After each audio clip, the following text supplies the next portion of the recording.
Game of Thrones escape game. This video is purely for entertainment and does not infringe on copyrights or laws. The rights to the novel and image belong to the original author. We do not claim ownership. Don't like waiting and want to listen to this fanfic in full now? Subscribe to our Patreon, where you'll find the best fanfics. Chapter 151 Hazen's Purpose. Great warrior, you've surprised me again. The one Jorah just killed was a slave warrior I bought in lies. I had high hopes for him. Hazen also applauded along with many young nobles in the arena. He also surprised me, Ian complained in his heart, and then said as a matter of course, if he was not the strongest warrior, why would I recommend him to you? Okay, Ian shrugged, not giving Hazen a chance to continue chatting. Since my friend has passed the assessment, please allow me to take my leave first. I can't wait to convince Lord Illyrio, and then officially marry your sister. Of course, please, Hazen said, handing Ian an invitation letter. Take this. With this you and your companions can freely enter and exit the prince's palace. The competition will be held in the prince's palace the day after tomorrow morning. I will be there as scheduled. Ian nodded in agreement, then stood up and prepared to leave. Wait a minute, Ian. Unexpectedly, Celia, who had been silent for a long time, called out to him. Don't forget to come to the Red Temple to find me tomorrow, you promised. Okay, beautiful lady. Ian took Celia's hand and gently kissed her white fingertips. Then, he left the underground arena with Darren and others. What do you think of his performance just now? Hazen whispered after Ian left. Will he stand on our side after our plan is implemented? I've never been as good at judging people as you, but no matter what, it's in his best interest to cooperate with us, as long as he's smart enough. Delafu smiled and said, he has no reason to refuse us. I agree with you. Hazen nodded, then said to Celia, to be on the safe side, try to take him down tomorrow. Okay, dear brother. Celia nodded obediently, then asked, what if he refuses to recognize us after he puts on his pants? Then detain him after the martial arts competition, and when everything is settled, he will have no choice. Hazen paused, but I really don't want that to happen. After all, there is a difference between an active alliance and forced cooperation. After returning to the room, Ian took out a piece of paper and began to list in detail any people and things he could think of related to Hazen, and then use lines to connect the parts that could be connected. He was thinking about what kind of plot Hazen had behind his abnormal enthusiasm for him. First and foremost, this plot was not against him. At least he would not be in danger because of this plot.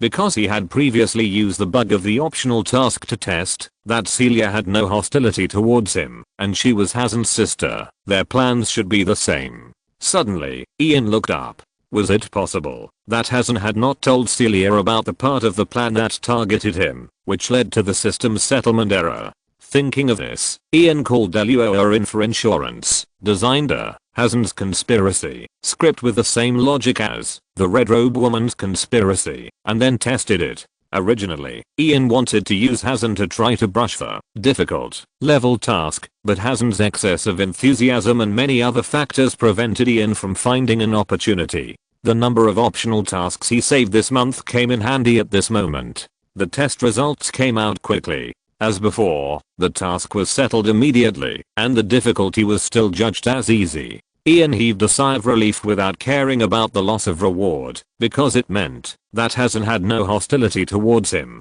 Then the question became, what value did he have to Hazen that made him so eager to get married? First of all, he ruled out the possibility that he wanted to win over Illyrio through him, because Hazen's attitude clearly showed that he was not interested in winning over Illyrio. In other words, after excluding the factor of Illyrio, he still had great value to Hazen. Did he show any strength that was worthy of Hazen's attention? Ian thought he hadn't. Before Viserys gave him his surname, he was just a bastard of a declining family wandering in a foreign land. And now, although he became Viserys' so-called Hand of the King, he had no real power. Apart from a few thugs and Viserys' trust, Ian had nothing. But what was the use of Viserys' trust? Soon after arriving in V's Dothrak, he would be killed by Khal Drogo with gold for offending Daenerys. What was the value of his trust? Thinking of this, Ian was suddenly stunned, and the hand holding the quill was suspended in the air. What if the stupid dragon didn't die? Ian suddenly thought.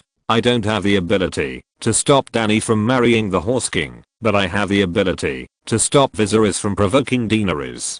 As long as I stabilize this irritable stupid dragon, what will happen next? As long as Viserys doesn't commit suicide, he will sooner or later get a return gift from Khal Drogo, the Iron Chair on the other side of the Narrow Sea. And the Dothraki are going to attack Westeros. Where is the best place to be their forward base? Pentos. Value. Ian suddenly figured out his own value, the value that he had been doubting and looking for, the value that Prince Hazen was eager to make friends with, and this value was in Viserys. Ian found that he had a preconceived idea earlier. He thought Viserys had no value because he knew that Viserys would commit suicide. But Hazen didn't think so. From Hazen's point of view, it was inevitable for Viserys to obtain a strong army, and it was not impossible to counterattack Westeros. In that case, it would be of great significance to make friends with me, the future star of Westeros, in advance. To some extent, this makes sense. But when you add Hazen's attitude towards Illyrio, it doesn't make sense again, Ian thought, shaking his head again. Hazen's subconscious performances several times showed that he was not very interested in winning over Illyrio, or had no hope, but there was a set of paradoxes here. First of all, it is theoretically impossible for Hazen to be uninterested in this, because getting Illyrio's support is equivalent to letting his uncle win the next election of the Sea King, which is their core interest. But not having hope is also problematic, because when I told Hazen, I will marry your sister after convincing Illyrio, Hazen agreed very readily. If Hazen is sure that he can't convince Illyrio to join his camp, wouldn't making this promise mean that the marriage between him and his sister will fall through? Then why is he so enthusiastic about seeking marriage with me? Is it fun? Impossible. In this way, all of Hazen's actions seemed inexplicable, unless he wanted to deal with Illyrio, or even kill Illyrio, or thunder exploded in Ian's mind. If Illyrio was going to be a dead man in Hazen's plan, it made sense that he was not interested in winning over Illyrio, who would be interested in a dead man. At the same time, because Illyrio was gone, his promise of marrying his sister after successfully winning over Illyrio would automatically become invalid, and this promise would need to expire before he left Pentos, so that he could marry his sister. In other words, Hazen might have taken action before the Horse King's wedding. The point is, in this way, Hazen had another most important reason to win over himself. He needed someone to stabilize Daenerys after he killed Illyrio, so as to prevent Daenerys from having the idea of revenge for Illyrio. You know, once Daenerys marries Drogo, her will have a terrible destructive power for Pentos. At this time, Hazen needs someone who can gain Daenerys' trust to stop her possible anger. And for this reason, it is more reasonable for Hazen to marry his sister to him, in order to gain his understanding and support.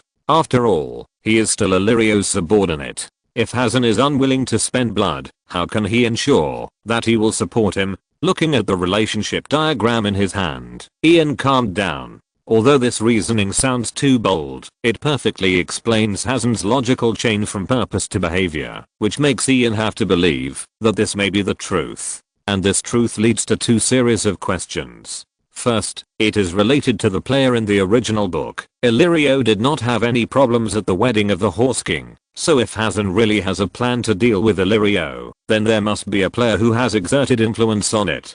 Who is that player? How did he do it? What is his purpose? Since he can exert such a great influence on Hazen, why doesn't he use Hazen's hand to kill himself? Second, how is Hazen going to deal with Illyrio? Assassination is impossible. Illyrio's guards are not good enough to leave such a loophole, unless the faceless men come to do it. But to kill a person of Illyrio's level, even Hazen's mother may not be able to afford the faceless men. A strong attack is even more impossible. Stuart Mills said before that most of the city guards in Pentos are in the hands of an old governor who upholds order.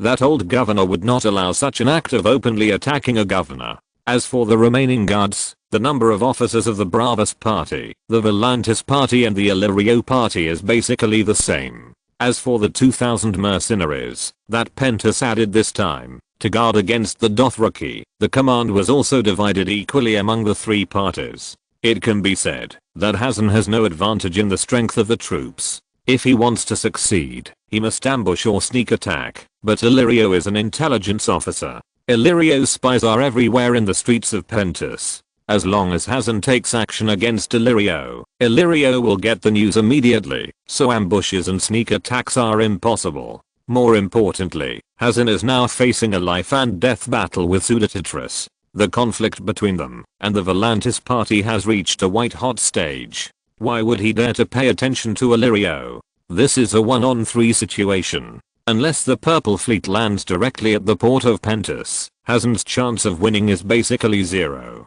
But the problem is that in the party struggle in Bravus, the Purple Fleet belongs to the forces of the Sea King, and the commander supported by Illyrio. These two are also Hazen's opponents. Ian thought for a long time, and walked out of the room. He had a rough guess, but he still needed to confirm some things. Chapter 152 The Big Picture of Pentus. What do you want to talk to me about, Lord Earl? Steward Mills was stopped by Ian on the gravel path, so he asked. His attitude was very respectful, because he knew that the young man in front of him was the key training target of Governor Illyrio. I'm sorry, Mr. Mills, Ian said with a smile. I have something I want to know, but I can't find Hasru, Big Rat, for a while, so I have to ask you. He paused. By the way, are you taking a walk? We can go together. After saying that, Ian made a gesture of invitation. Mills nodded and started walking again, and Ian followed him.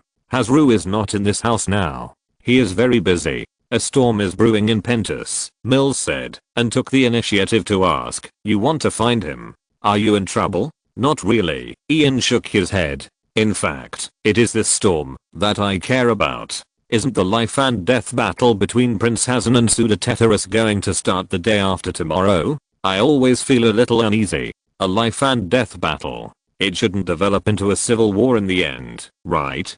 To be honest, there are actually signs of this. Butler Mills nodded. According to our spies, the private soldiers of the Halkett family and the Tetris family in nearby villages and towns have already set out for Pentus, and it is expected that they will all be able to enter the city before tomorrow night. They don't trust each other, and they all want to prevent the other side from turning against each other. Among them, Governor Tetris is the worst, because he has many sons, and he can afford to lose. But he knows that Hazen is the most core figure of the Bravus party, and Hazen can't afford to lose. Governor Grailotatus has publicly stated that, if anyone intends to forcibly disrupt the game to save Hazen's life after Hazen and his men fall into a disadvantage, he will take action. Hazen and his men will be forced to respond by gathering troops. However, Steward Mills changed the subject. In fact, the two governors have successively expressed their unwillingness to go to war to Lord Illyrio and old Governor Ottolus in private. In order to avoid possible conflicts, Governor Illyrio has also agreed to exchange the stationing of the mercenary team commanded by his officers responsible for the defense of the South City with the mercenaries of Governor Grailotatus in the DC area. This will separate his troops from the mercenaries under Prince Hazen. Aren't there mercenary teams stationed in the East, South, and North XC areas? Our newly added mercenaries are for defending against the Dothraki. They are deployed on the city walls on 3 sides, and District XC is on the sea. After saying that, Butler Mills laughed. Don't worry, even if a civil war breaks out, you will not be affected living in this house. In fact, I can even assure you that our entire District XC will not be affected. Why? District XC is a traditional sphere of influence of our Chamber of Commerce. Our Chamber of Commerce has 800 long-term trained Chamber of Commerce guards in District XC, and in the port, we can mobilize 600 to 1000 sailors from the resting ships at any time, or sailors. In addition to the 500 unsullied in the governor's mansions and the guards in the mansions of several of the governor's allies, no matter which side we lean towards, the destruction of the other side is doomed. This is the capital of Lord Illyrio's neutrality. No one dares to risk angering us and enter District XC. Mills was just stating a fact, but it did sound quite domineering. But the problem is, Ian laughed awkwardly, I have already accepted Prince Hazen's invitation, and will go to the Prince's Palace to watch the competition. You can rest assured about this, because during the competition, the defense outside the Prince's Palace will be handled by the 1st Flag Guard of old Governor Ottolus. There are 800 of them, and they are all relay elites. The 1st Flag Guard will control all the street intersections near the Prince's Palace. This is a unanimous request of Prince Hazen and Governor Tetris. neither the Volantis nor the Bravos Party's army will be allowed to approach the prince's palace. As for the 200 guards in the prince's palace, you are Prince Hazen's friend, so the ones who should be worried about accidents are Suda Tetris and others, right? Is Governor Otilus reliable? Is it possible that he was bribed by the Tetris family? Of course Ian couldn't say that he was bribed by Hazen. After all, you said before that he stood on the side of the Volantis party in the governor's council and supported the war against the Bravos party. I'm willing to vouch for the honor of Governor Otilus. Ian. He will never allow anyone to destroy the tradition and order of Pentus, let alone go along with it. A character like Eddard Stark. Ian had a general understanding, but he did not rule out the possibility that he had a problem. Thank you for clearing up my doubts. This makes me feel a lot more relieved. Ian finished asking questions and thanked him. If there is nothing else, please let me take my leave. You are welcome. Butler Mills did not stay and watched Ian leave. After returning to his residence, Ian first asked Eluo where to find the Bagrat Hasru, and asked him to call Hasru's spies who were responsible for investigating the Red Temple and the Jinitame incident, as well as the priestess in the Red Temple who belonged to Illyrio's forces, and then he entered the body of the falcon with the shaper shifting technique, and flew into the sky in the night. Ian didn't fly very high, barely over 100 meters. Although it was at night, with the falcon's far superior visual cells to humans, he could still see everything on the ground clearly. He had just preliminarily verified his guess, and now he needed to conduct a reconnaissance of the entire Pentus to further verify his guess from a global perspective. After circling around Pentus, Ian scouted the newly added mercenary camps in the north, east and south. At least from tonight's point of view, everything was normal. Then came the residences of the three governors, Hawkett, Tetris, and Morgan, as well as Prince Hazen. Many of their guards and private soldiers had already entered the city. The most elite among them were the 200 heavy cavalrymen under Greyro Tetris. The arrival of these people filled the stables of the Governor Tetris's residence. They had 3 horses per person, and the one used for combat was a large Andalus warhorse equipped with horse armor. Ian could see from the sentinels that they were all equipped with standard scale armor, open-faced helmets, long swords, morning star hammers and kite-shaped shields. Although the city terrain was not suitable for cavalry combat, with this equipment, infantry combat was not much worse. These people could indeed serve as a basis for Governor Tetris to ask Hazen not to cheat in the competition. The private soldiers of Governor Hawkett, Hazen's ally, were no less capable, at least in street fighting. His men were all infantry, but they were also well equipped. If a war broke out, these private soldiers, the mercenaries under their jurisdiction, who were called up to deal with the Dothraki and the city guards they originally controlled, would be the main force of the war. Afterwards, Ian returned to the XC area. He scouted the headquarters of the Illyrio Chamber of Commerce, the Red Temple on the top of the mountain, the port, and the Freedom Street at the junction of the XC area and the South City area not far from the port, and the Kaoma Inn, which was nicknamed the Mercenary Guild. Chapter 153 Final Confirmation. After completing this set of reconnaissance, Ian returned to the sky above Illyrio's mansion. Although Ian had seen the full view of this mansion countless times when practicing his shaper shifting ability, he had never considered this building in terms of attack and defense. In terms of location, this mansion is located in the southwest of Pentus XC area, not far from the port. Once something happens here, the sailors of the merchant ship in the port can arrive within half an hour after receiving the news. Illyrio's other 2 main mansions are located in the east and northwest of the XC area, which are closer to the merchant. Once an enemy enters the XC area without attacking the 3 buildings, Illyrio's troops will easily come out to cut off their retreat. This mansion consists of 3 parts, front and back, with a circle of not very high walls on the outermost edge. It is easy to break through from any direction. But if someone really breaks through the outer wall, the first thing they have to face is the maze-like garden and the unsullied barracks in the outer courtyard. Half of Illyrio's unsullied were bought 6 years ago, and another batch was added a year ago. The former are old and their combat effectiveness has declined seriously, but the latter are basically still at their peak. Their total number is about 500. Half of the elite are deployed in this mansion, and 2/3 of this half are deployed in the outer courtyard. If you continue to go inside, there is a circle of walls that are slightly higher and thicker than the outer wall, but the height is still only more than 2 meters, so it is not difficult to break through.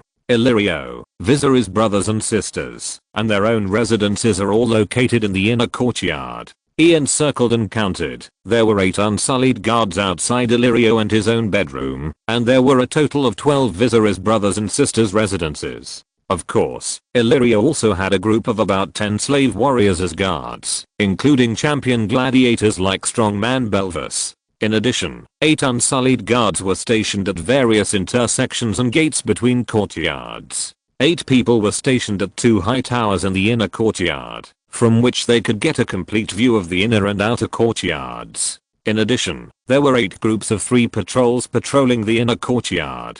Continuing inward, there was a small hill. This hill was completely wrapped in Illyrio's mansion. From the top of the hill, you could overlook the entire Pentus and the sea of the Bay of Pentus. There was no wall blocking the inner courtyard in the hill, but there was only one way up the mountain. The way that Ian had previously taken to the terrace to find Jorah. There was a fork in the middle of this road, leading to a small castle on the other side of the mountain. It was very steep, and it was impossible to transport siege equipment. Once Illyrio's mansion was attacked, they could immediately transfer Illyrio, Viserys and others to the castle for refuge. There were a large amount of food and wells in the castle, enough for 100 people to hold on inside and wait for reinforcement to arrive. Whether facing siege or raid, this mansion has good coping capabilities.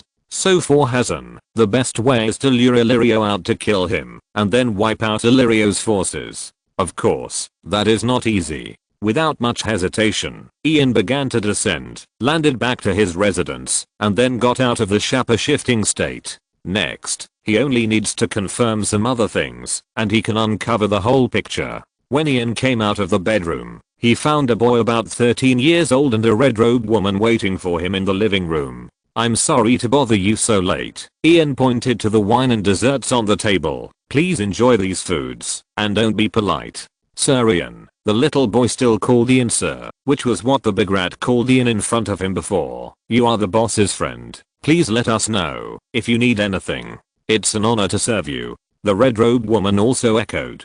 So, Ian asked the boy first, "Are you the little mouse who was responsible for investigating the Ginny Tame incident?" "Yes, sir. You did a great job." Ian praised first, and then added, "But because you don't know my actual purpose, your final report may not have grasped the key points. So, next I need to ask you some more questions. I hope you can recall carefully." The boy nodded. "First question, what is the name of the priestess who met Ginny Tame?" "Her name is." The boy couldn't answer for a while, so he looked at the red-robed woman next to him. "Her name is Celia, the daughter of the high priest." The red-robed woman answered. Sure enough, Ian's eyes narrowed. "Before you, someone did go to the Red Temple to check the existence of Ginny Tame, right?" He continued to ask. "Yes, but the other party kept it very secret and couldn't find out who it was." This time it was the boy who gave the answer. "Are there no other clues? For example, where did he go after he left?" "No, it happened too long ago. If we hadn't been told to follow him at the time, no one would pay attention to such a person." The boy shook his head. "What a pity. So, in the short period of time before Ginny Tame appeared in the Red Temple, did anything big happen in the Red Temple?" Ian said, adding, "It doesn't have to be a big thing. Strange things are also fine." The boy looked at the red-robed woman again. He hadn't checked those few days? Let me think. The red-robed woman frowned, thinking about things that matched Ian's description. "Oh, it seems that a merchant who stayed in the temple died inside, and then someone came to investigate that matter." "Who?" "People from the city guard. It seems to be the third banner team, the power of Governor Titris." The red-robed woman remembered. "And a pole," Ian muttered in his heart. "Okay, last question." Ian held up a finger. "Tell me about Celia's entire schedule 3 months ago." "No, throughout October." After sending the little mouse and the red-robed woman away, Ian half lay on the bench, breathing heavily. He still had lingering fears. Fortunately, he had developed the habit of not missing any details. Otherwise, it's not that danger will happen soon, but it will really be a very absurd thing. Very absurd. How could that little black guy come up with such a plan? Temporarily suppressing the cordial greetings in his heart, Ian turned and began to think about what he should do next. So should he help promote Hazen's plan? If Hazen's plan is implemented smoothly, he will become one of the biggest beneficiaries. Or help Illyrio? It would be safer to choose this side, because that way he can avoid cooperating with the non-hostile old man. In short, his choice now will determine who is the winner of Pentus. Is it possible? Ian heard this voice again in a trance. His eyes suddenly widened, and a plan began to surge uncontrollably and frantically, until it filled his mind. He felt like he was crazy. There were many characters that Ian liked in A Song of Ice and Fire, including Arthur Dayne, the Sword of the Dawn, who was extremely powerful, Jaime Lannister, who was always looked down upon by the world, but was more like a true knight than those hypocritical hypocrites, and Avos, the Onion Knight, who was smooth, but never lost his bottom line. There were so many that he couldn't count them all. But if you ask him who he admired the most, there would be no doubt that it was Petty Baelish, the little finger, who really started from scratch and climbed to the pinnacle of power step by step purely by conspiracy. Petty was not a player. He didn't know the future. He didn't have an auxiliary system. He didn't have any golden fingers. He only had a head, but he could go from an unknown little earl on the Five Fingers Peninsula to the agent of the valley. He even wanted to sit on the Iron Throne. So why couldn't he be the winner himself? Chaos is the ladder. Considering that the previous method of writing the protagonist's plan in detail first was questioned as being wordy, the new writing method will hide part of the protagonist's mental activities. This can also avoid the content duplication caused by complete plan. In short, when the protagonist finishes the task, you will know what he is doing. Chapter 154 Late Night Visit. I want to see Lord Illyrio. Please take me to him. Ian walked out of the room and said to the servant, "Yes, sir." The servant nodded respectfully, then turned and walked deep into the courtyard. Ian followed him, passed through the pavilion corridor and the small garden, and came to a tall white building. He was blocked by 4 Unsullied in front of the huge red painted wooden door. "Lord Derry, please allow me to go in and report first." After learning the purpose of Ian's visit from the servant, the captain of the Unsullied said to Ian in a stiff common language. Ian naturally had no objection, and nodded in agreement. The Unsullied turned and entered the door. A minute later, he came out and opened the door for Ian. "Please come in, sir. Lord Illyrio is waiting for you." Ian nodded and then walked into Illyrio's bedroom. Passing through a corridor that was very bright under candlelight, Ian came to the reception room outside Illyrio's bedroom. At this moment, Illyrio was sitting on a chair in the reception room. He looked at Ian, who came in, and stretched out his hand to make a gesture for him to sit down. "Governor Illyrio." Ian bowed slightly. "Lord Derry." Illyrio nodded in return. "Why are you looking for me so late at night?" "Governor, there is something I hesitated about all night, but finally I think I need to report it to you." "What is it?" Seeing Ian's serious expression, Illyrio also sat up straight. "Prince Hazen seems to want to make friends with you through me. He proposed to me that I marry his sister." Ian said with a very tangled look. "Did you agree?" "Of course not." Ian waved his hands quickly. "I told him I still need to think about it. After all, your real position is inconsistent with his. We will eventually break up with Hazen and others. I can't agree to this marriage." Ian said, and added awkwardly, "But it's not easy to refuse this matter. I'm worried that Hazen will regard this as a humiliation to him, so I thought of coming to you, hoping you can give me some advice. I haven't heard that Hazen has a sister before." But Illyrio pondered for a while, then nodded. "I think you can agree to his proposal if you are hard enough." "What?" "At least in the short term it won't be a bad thing. Keeping it ambiguous, this is exactly what we need. When the truth is revealed, you've just fallen out with your wife's family. This happens every time there is a war of revenge in Westeros. Aren't you worried that I will be won over by Hazen and others in the process?" Ian asked strangely. "The fact that you come and tell me this news now has already proved your loyalty, and," Illyrio looked into Ian's eyes, "I believe in you. Ian, we are undertaking the greatest cause in history, and you will go down in history as the hand of the King of Aegon Targaryen VI. I believe that a mere woman cannot shake your will. Sir Illyrio." Ian was deeply moved. "I will never let you down." Then, Ian asked immediately, hasn't sister invites me to the Red Temple tomorrow, so I want to go too? You can judge these small issues by yourself. In short, your goal is to make Hazen think that he is not far from gaining my support, and when necessary, I can cooperate with you to take some actions. I understand, Ian nodded, and then as if he suddenly remembered something, by the way, I have another thing I want to ask you for help with. Isn't the wedding of Her Royal Highness the Princess and the Horse King coming soon? But I found that I don't have any gifts to show you. That's normal, Illyrio nodded, not feeling surprised by it. You're indeed not very rich now, so let me prepare your gift for you, and my servants will directly announce your name when you attend the wedding. Will that make me seem insincere? Sincerity? Interesting thing to say. In fact, I would rather choose the gift myself. If I can impress Khal Drogo, it will also help me get along with Drogo in the future. Ian put on a playful expression, not treating Illyrio as an outsider at all, and said, as for the gift, you have to sponsor it. Hahaha, kid. Illyrio shrugged. Okay, what do you want to give? I don't have any good ideas for the time being. I wonder what you are going to give, sir? 3 dragon egg fossils. Illyrio had nothing to hide. Ian would know it in a few days anyway. Dragon eggs? Ian asked in surprise. Are there still dragon eggs in the world? If they are fossilized dragon eggs, there are still many in the world.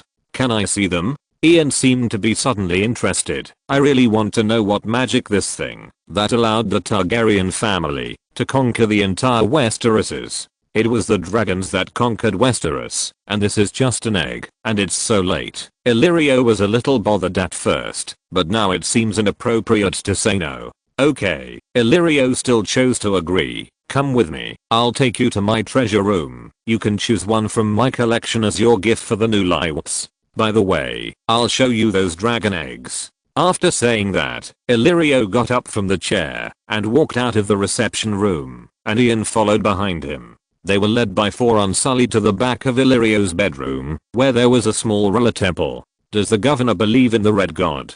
Ian asked casually. Almost all the nobles of Pentos are followers of the Lord of Light, but Illyrio opened the door of the temple with a key. This temple has been here long before I was born. Ian couldn't help but laugh dryly when he heard this. That's right, such a huge mansion in the most luxurious area in the center of Pentos could not have been built by Illyrio himself. It must have belonged to other big shots in the past. But now, the noble and great owners of this mansion have long become the dust of history, and this place has become Illyrio's possession.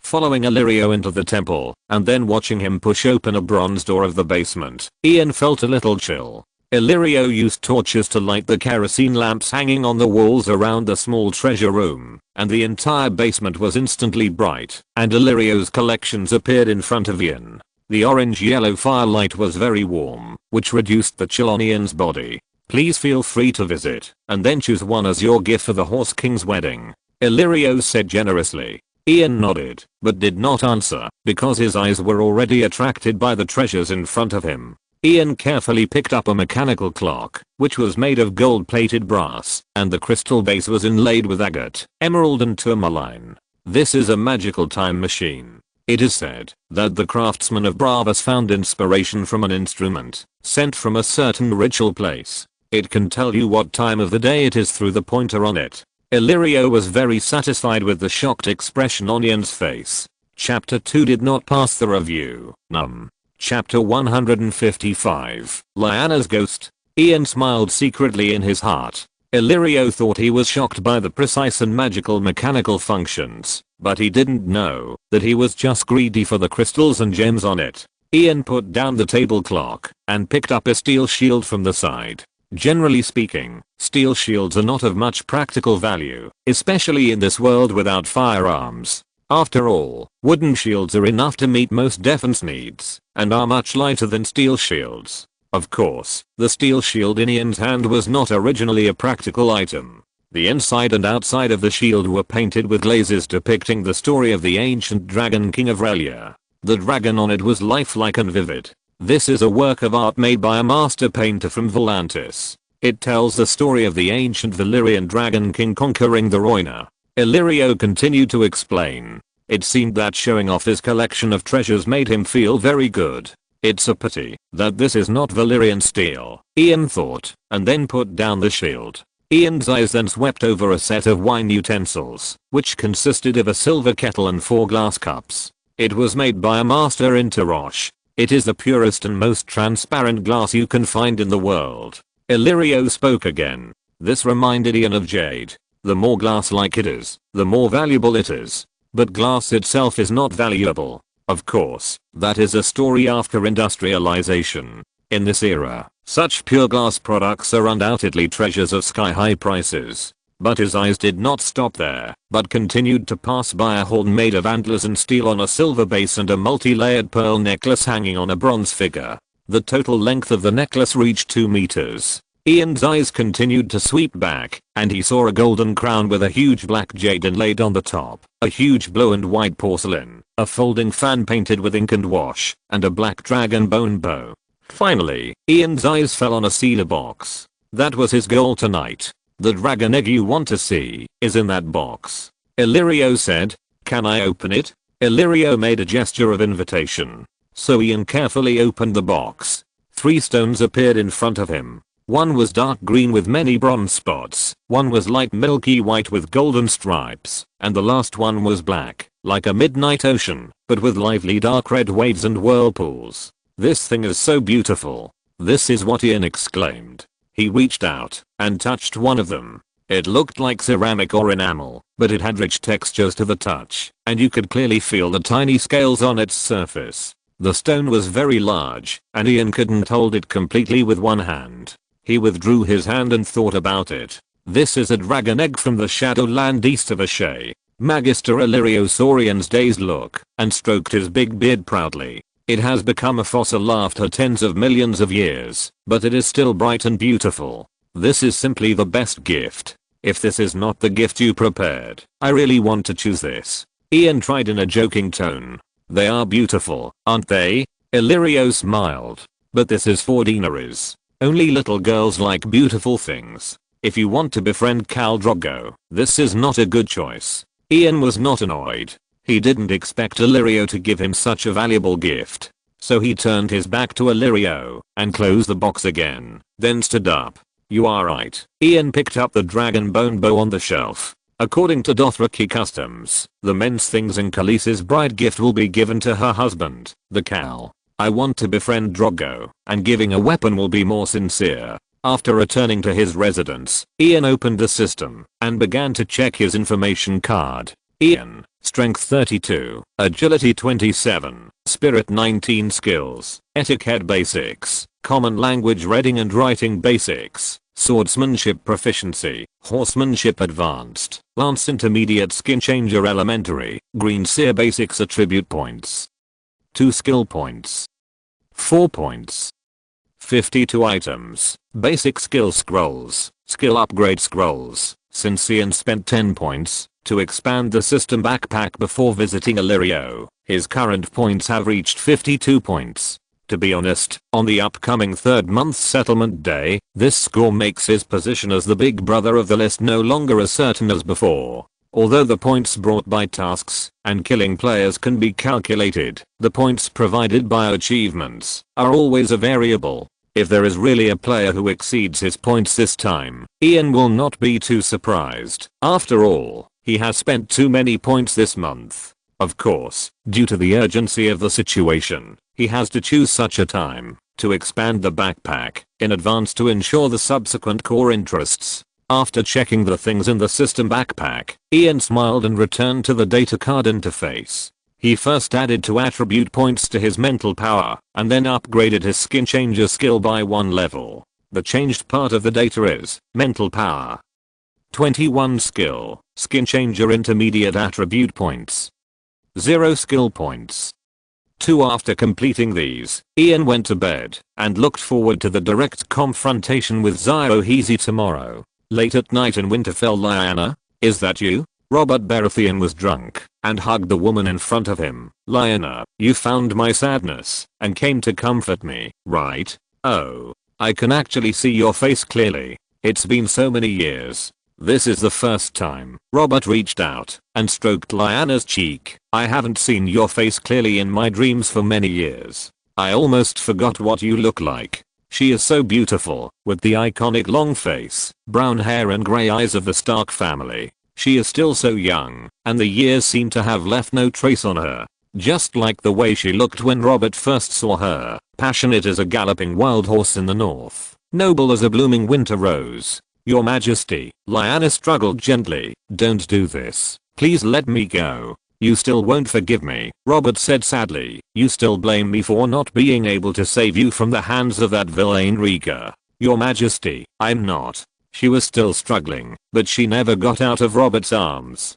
But I have avenged you. I killed the villain with my own hands and cut him into pieces. After that, I killed him 10,000 times in my dreams every day. Robert noticed that the woman in his arms finally stopped resisting and whispered, but this still can't relieve the hatred in my heart. I lost you. What's the use of getting that iron chair? In order to sit on it, I have to sleep with that bitch Cersei every day. She betrayed me. She betrayed me from the beginning. Oh, Robert leaned his head on Lyanna's shoulder and sobbed softly. None of this should have happened if it weren't for me losing you. Your Majesty, I'm here. Lyanna finally confirmed at this moment that Robert was completely drunk and unconscious, so she took the initiative to reach out and hug Robert, stroking his back. This time, I will never leave you again. VIP chapters cannot be deleted, so they are posted directly. The content of the previous chapter has been changed to not subscribe, but if it is still released, the chapter will be adjusted tomorrow.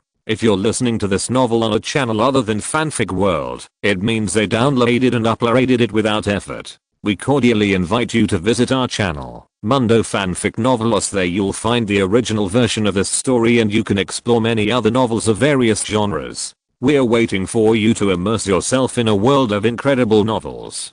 Chapter 156, Prophecy in the Flame. Mercenary camp in the north city of Pentos. A Dornishman's wife is as beautiful as a sun, and her kiss is warmer than the spring sun, but the Dornishman's swords are made of black iron. Come here, Bronn. I have something to talk to you about. Dorian Black Falcon walked up to Bronn, who was toasting and singing with his mercenaries, and whispered in his ear another set of instructions. Bronn put down his glass and followed Dorian to a corner. Another instruction? I haven't finished my last job yet, Bronn muttered. The tournament doesn't start until tomorrow. That guy Suda's asking price is 1,000 gold royals. If your solution wants me to serve him instead, he has to give me 3,000 according to the agreement. Whether it's 1,000 or 3,000, you have to be alive to get it, man. Dorian sneered. Standing on the wrong side in tomorrow's tournament means losing your life. Do you think Solution will stand on the wrong side? Damn it. Bronn was stunned for a moment and waved his hand. Forget it. What are the new instructions? Solution said that you should return to the mercenary team as soon as the game is over tomorrow. Then, no matter what instructions we receive from above, after entering the XC area, we will drive directly to the port and wait for his next instructions. By the way, he also asked me to remind you that, as long as this is done well, he will give us each a castle and make us counts. Well, I'll do it. This is really irresistible. Even with Bronn's greed, he couldn't say anything else. Solution's generosity always exceeds my expectations every time. After that, the two returned to the mercenaries. Their singing continued. Brother, brother, my doom is coming. The Dornish took my life. It doesn't matter. Mortals will die one day, but I have tasted the Dornish wife. Pentos West/Red Temple on the top of the city mountain. Welcome to you, Lord Earl. After hearing the news of Ian's visit, Celia came to the door to greet him in person. You are so radiant, beautiful lady. I'm lucky to have your favor. Ian took Celia's outstretched hand and let her put her arm around his arm. Why didn't I realize that you were so attentive before? Celia and Ian walked side by side. I'm of low status, so I dare not offend you, Ian said, pausing for a moment. So I'm very curious about what you saw in the flames that made you favor me. My brother has already told you that I fell in love with you at first sight, for no other reason, Celia said with a smile. But she was not surprised by Ian's curiosity. Since you want to know what I saw in the flames,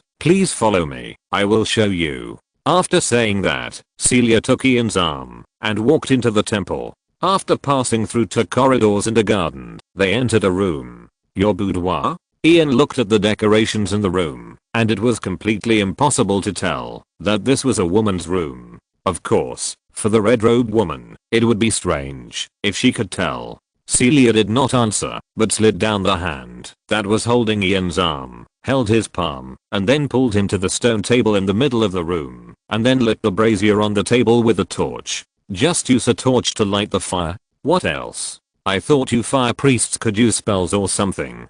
I've heard that legend before the dragons became extinct. There were indeed high-ranking priests who knew fire magic. Of course, even if they could do it, no one would use magic to light a fire. Celia said, pointing to the blazing flames. What do you see? What do you see? Ian did not answer, but asked back. Look carefully. Celia and Ian pressed closer. Ian bent down slightly to smell the aroma so close. The red god is prophesying us, Celia continued. In the flames, I saw the long night coming, and saw endless corpses sweeping the world, and their kings wearing the ice crown. I saw 1,000 fire dragons and 1,000 ice dragons fighting in the sky, and the sky was weeping blood. I saw the demons of the Night Lion attacking the 5 forts of the Yiddi, and the human coalition fought in the wilderness, with great momentum. I saw you, Celia. Turned around and looked into Ian's eyes. I saw you holding the messenger of light, repelling the darkness in the ice and snow, and ending the long night. I also saw, our child, Celia said as she pushed Ian onto the table. He will become the master of this world and rule the entire human world. Then do you know what I saw? Ian's eyes, which had been blurred by the incense, suddenly returned to a sober state, and he pressed Celia onto the table with his backhand. Didn't you see what I said? Those illusions? Celia said in surprise, her beautiful eyes full of disbelief. No, I saw something else. Ian smiled. I saw a little black man who was full of lies. When he said this, Ian could clearly feel the woman under him trembling all over. What are you talking about? Celia looked at Ian blankly. What I saw in the flames. Wasn't it you who asked me? Ian lowered his head and kissed Celia's forehead. I just don't quite understand your words. Celia smiled in response. It's okay, just think of it as me telling you a bedtime story. Ian said non-committally. The first black man is called Jinitame.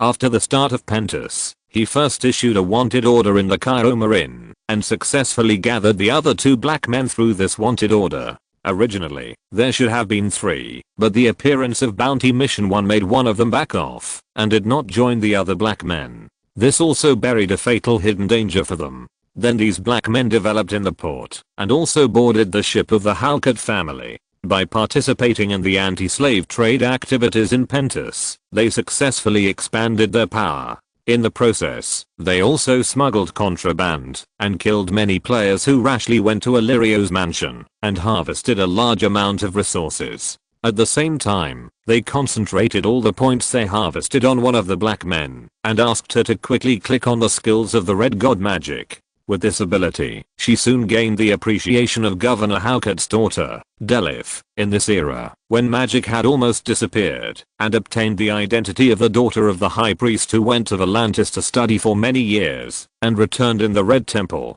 In order to avoid suspicion from other players, she lied that she had returned to Pentus a year ago, but had been meditating in the inner courtyard. In this way, even if some players began to screen people who suddenly appeared in Pentus in the past 3 months, they would ignore her existence. After all, there are too many people who meet the requirements. If there is no suspicion, who would go to investigate a priestess with such a legitimate identity? This is the same as Ian Rivers and Lucien Lannister. These 2 identities are completely unrelated, and no one can associate them together. But if someone really suspects this, it will not stand up to detailed investigation.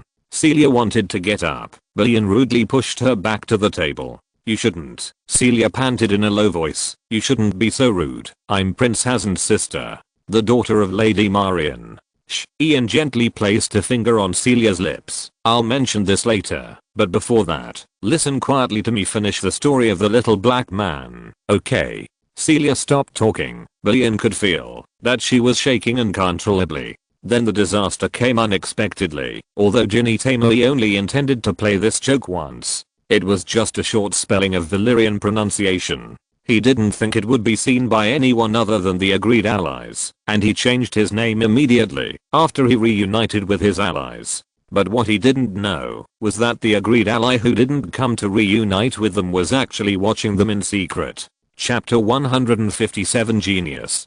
During one of their operations for the Halkett family, that person sold their clues to Andapol, a player who was working for the enemy Volantis party at the time. Later, Ginny Tame's gang suffered a fatal blow in the operation that night, and he and one of his allies died on the spot. Ian paused and kindly helped Celia wipe the cold sweat from her forehead, and then continued, "This incident was both a good and a bad thing for the last little black man who was not in the gang at the time, and had already washed his identity in another place. The good thing was that she enjoyed the efforts of her allies for nothing without having to make any return, and she no longer had to worry about the future internal conflicts with two allies who knew her details. The bad thing was that her identity did not allow her to create a career alone in the patriarchal society of ice and fire, and she had to find a new sword. Soon, she found a very suitable candidate, but the problem was that she had no trust with this person, and she did not dare to rashly seek him for an alliance, so she needed to find other ways to achieve her goal.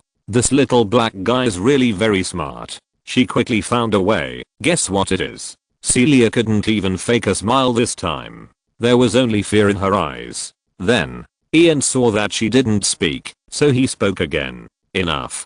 Celia screamed, stretched out her hands to try to push Ian away, but was once again pressed back to the table. "Why, do you understand this time?" Ian smiled.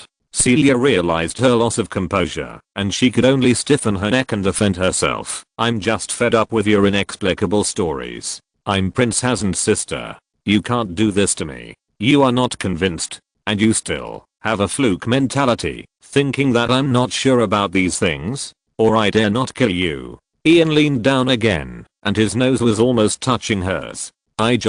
Celia wanted to defend herself, but when she saw the sudden fierceness in Ian's eyes, she shuddered and closed her mouth again.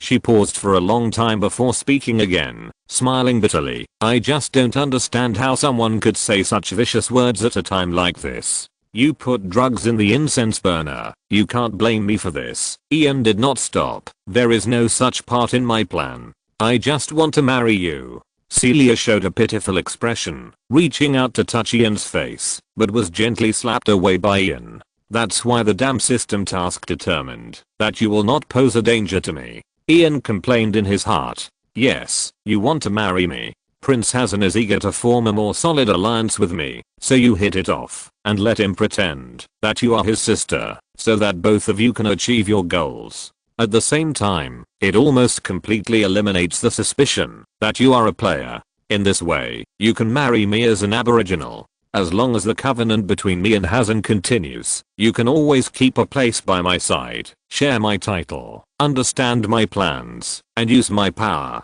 The point is, sleep in my bed, and then choose to backstab me whenever you think it's appropriate. Which man in the world can escape the assassination of his wife?" At the end, Ian almost roared. "And because there is no covenant between us, you will not be constrained by the alliance mechanism. Not only will you not be deducted a point if you kill me, but you can also directly inherit all my points, system resources, and inherit all the power I have built as my wife." Ian pinched Celia's chin, almost crushing it, but finally said, "You are a fucking genius. What kind of old six can come up with such a plan?" Indeed, it is a textbook routine in the social structure of Ice and Fire to form an alliance with male and female players, and use the advantages of female players' face shaping and control of the original works to cling to a selected original work target in order to develop rapidly. If Ian's two agreed allies had not withdrawn from the competition, Ian would have taken the same path. But changing identity to marry a certain player and then waiting to harvest the other party? When Ian just deduced Celia's purpose, it was like opening the door to a new world. "I have never thought about the last one." Celia certainly could not admit that kind of thing. "I just want to get along with you for a while first, and then find you to form an alliance after building trust. You can say whatever you want about the future that cannot be verified." Although Ian did not believe it, he still let go of his hand and left her body. Celia finally had a chance to breathe. She first coughed violently and then gasped. "What are you going to do with me?" "No," she asked, and the next moment she shook her head. "You won't deal with me. If you came to kill me, you wouldn't waste time talking to me so much. At least you wouldn't come here today to tell me that you have discovered the truth. After I marry you, you have countless ways to kill me. As you said, we have no alliance, so the system will neither protect you nor me. By that time, my identity will have been exposed, and I will be nothing more than a jumping clown in your eyes. You will be the knife and I will be the fish. So, you are telling me all this now, because I'm still useful to you, right? You need me to do something that only I can help you do now? You scare me, dear. Maybe sometimes being too smart is not a good thing." Ian smacked his lips. "The time for me to scare you has long passed. Now it's me you should be afraid of. And as a player who can make it into the top 30, you want me to act like a little white flower for you? Yes, I know most men like that." Celia showed a smile that was uglier than crying. "But you are different. I believe that if I act a little more stupid and make you feel that I can't bring you any value, you will break my neck the next moment. Tell me, what do you need me to do?" she continued to ask, "and I'm curious, what means do you plan to use to ensure my loyalty?" "Alliance, of course, in the form of your submission to me," Ian said. Celia was stunned. Ian actually thought about this matter for a long time and finally made this decision, mainly based on 3 reasons. First, Celia will play an indispensable role in his next plan, and he needs Celia to act freely, so he must let Celia take the initiative to provide help to him. Second, Celia is smart enough. Even from the most critical point of view, she has the qualifications to be his ally. To be honest, Ian has been troubled by the problem of having no allies for too long, since he entered Pentus. At this stage of the game, the enemies he faces are almost all player allies, and the opponents behind him will definitely be more powerful than each other. If he does not find allies, his subsequent important plans can only be completed by those NPCs who cannot fully understand his intentions, which will be too constrained. Third, he and Celia have no other allies now, and he can accept the final benefits of the alliance between the two. Fourth, and most importantly, the covenant he gave Celia is conditional on the surrender. Unlike when he was still at the Crossroads Inn, which player does not have a few points in his hand at this stage. The cost of deducting all points when the surrender is backstabbed is unacceptable to anyone. And as time goes on, this cost will become heavier and heavier, and the alliance between players will become more and more stable. Basically, only when the victory conditions are finally met, when a player disagrees to declare victory, there is a possibility of internal strife again. After all, at that time, the alliance is automatically broken for free. If I can't give you a guarantee that I won't kill you after I use you up, Ian continued, people like you probably won't be willing to work for me, right? So I allow you to kneel down and submit to me. You should know that if you betray me, according to the alliance mechanism, all your points will be deducted. Now that the number of players is not less than 30, clearing your points means that you will be assassinated by the Faceless at the end of the month, and you will definitely die. And I will also be constrained by the alliance mechanism. You know that I have a lot of points and can't afford the loss of backstabbing you. Deal.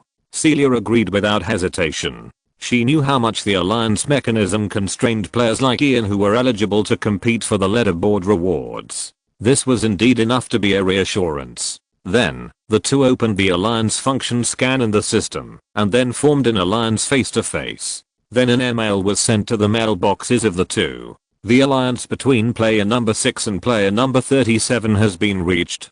Player number 6 is in the state of an ally.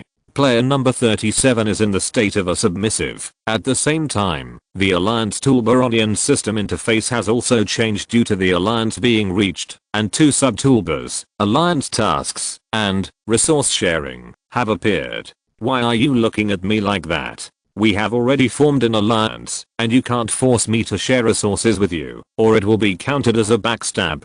Celia's momentum weakened a bit after she finished speaking. Of course, if you need it, it's not impossible to give it to you. As a token of my sincerity, No, Ian didn't intend to be so greedy from the beginning. What I want to say is that we can start discussing the next plan. Now, tell me everything you know about the Hazen plan.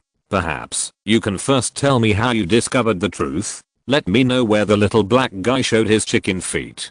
Perhaps because the alliance mechanism gave Celia a sense of security, she said half jokingly.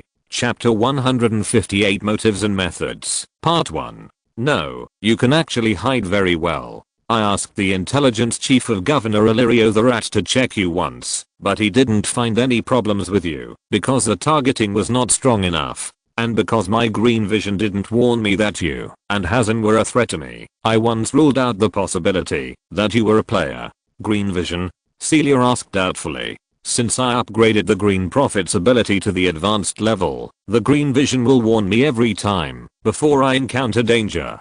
Of course, Ian couldn't share the optional task bug he found with Celia, so he attributed the conclusion he came to through the bug test to magic. And this lie about Green Prophet Advanced can also effectively dispel Celia's possible crooked thoughts. After all, if there is a cheater watching you at any time who dares to do anything, how is it possible? You are a knight. How many points can you allocate to mental power? I have piled all the points of the three of us in the early stage to mental power, and only upgraded the red god magic to the intermediate level. Celia couldn't believe it at all. If you can understand my ability, then it's my turn to fall into your hands now, isn't it?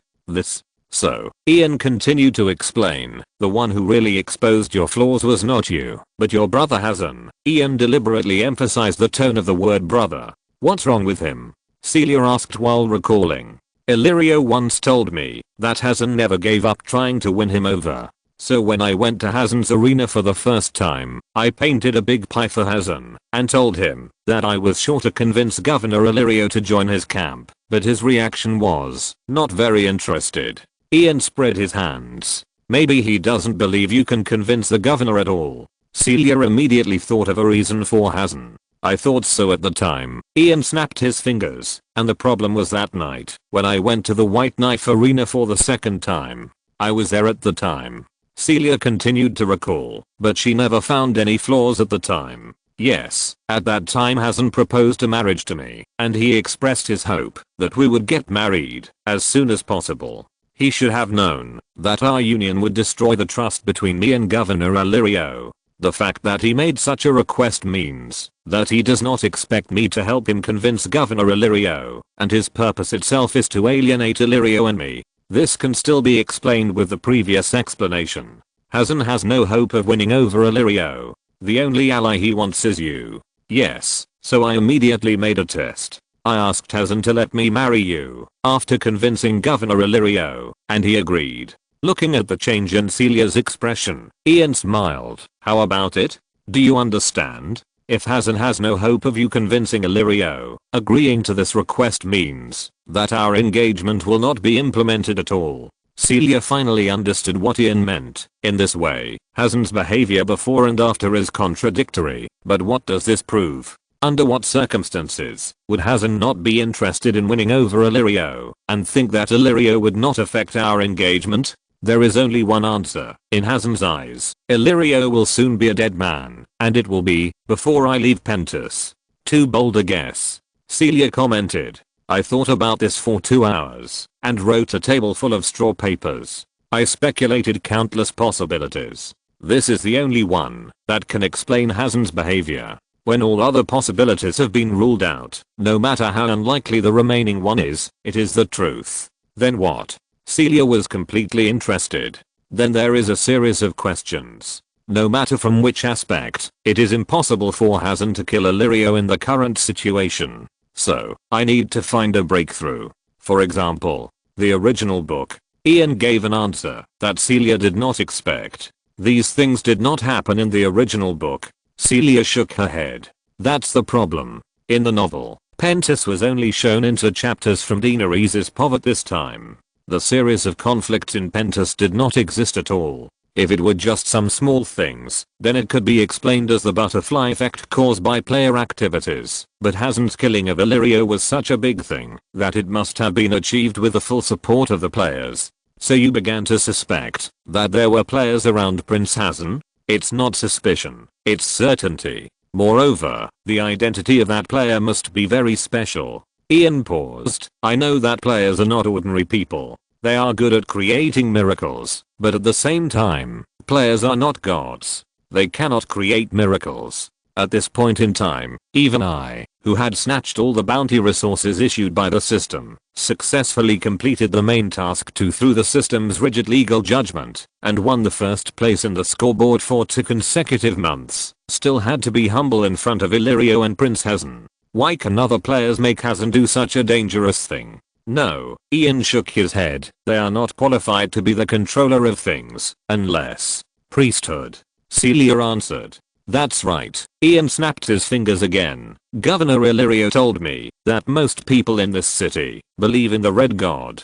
Xia belongs to the Moharis family, one of the 40 old families in Pentus, and he is no exception. Moreover, at this time, when the magic tide has not yet revived, the magical talent displayed by players who gain magical abilities through the system is more likely to be recognized as the favorites of R'hllor, and thus gain the trust of these people. Then you suspected me? That alone is not enough. Ian shook his head. I said, there is also my green vision. Xia's plan does not pose a danger to me, which is actually a very strange signal. It stands to reason that, if a player can use the priesthood to influence Xia and let Xia deal with Illyrio, then why doesn't he take care of me at the same time? This. Celia's eyes dodged. Moreover, not only did he not deal with me, but he made me one of the biggest beneficiaries of the whole incident. After Illyrio's death, I became the only protector of the Targaryen brothers and sisters, and I also gained the friendship of Prince Xia and the Iron Bank. What kind of player would inexplicably make wedding clothes for other players? This is impossible. So if the player behind Xia doesn't want to get something by killing me, then he can only use other means. At this time, a red-robed woman who fell in love with me at first sight and was about to marry me appeared in my mind. If it weren't for the fact that I was the unlucky red-robed woman, I would have wanted to applaud you, Celia said with a smile. And with the goal of marrying me, the player's motive to remove Illyrio also surfaced. Ian ignored Celia and continued. Chapter 159 Motives and Methods, Part 2. Because as Prince Xia's sister, if she wants to maintain her position by my side after marrying me, she must ensure that the alliance between Prince Xia and me is stable, and the biggest enemy of this stability is Illyrio. That's right, Celia nodded. After I heard about the relationship between Illyrio and the commander of the Purple Fleet from Prince Xia, I quickly guessed Illyrio's ambition, based on the information in the original book, and I also realized that he would never submit to Prince Xia. At the same time, I can't be sure which side you will stand on when Governor Illyrio and Prince Xia conflict in the future, so to be on the safe side, I need to make Prince Xia your only choice. But what I don't understand is, Celia continued, how can you investigate our initial actions so thoroughly? I still say that players are not gods and cannot create miracles. No matter how well you hide now, as long as I start from the beginning of your game. That is when players are most vulnerable and have the least resources. At that time, players must take many risky actions in order to develop quickly. Starting from that time to investigate, you can always find flaws. How did you find out about the traitor? Celia asked. No, Ian shook his head, that's the speculation part. Because you lied to other priests in the temple that you met a man who called himself Ginny Tamari, and that time happened to be when Underpool sent people to the Red Temple to investigate the death of a guest. You wanted to show Underpool a false information that Ginny Tamari was still alive, and put the blame for the death of the guest on Ginny Tamari, so as to divert Underpool's attention.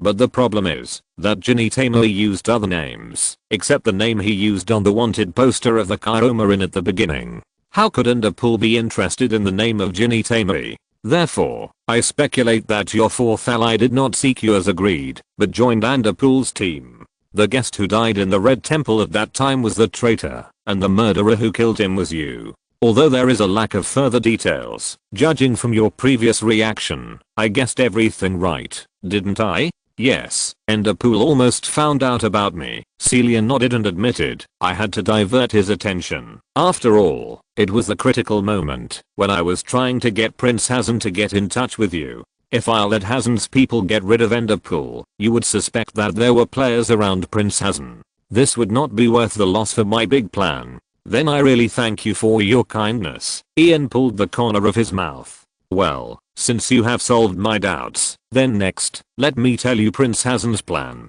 I bet you will never guess it this time. No, I think I have deduced 80% of Hazen's plan. Ian interrupted Celia with a smile. How is it possible? Are you kidding?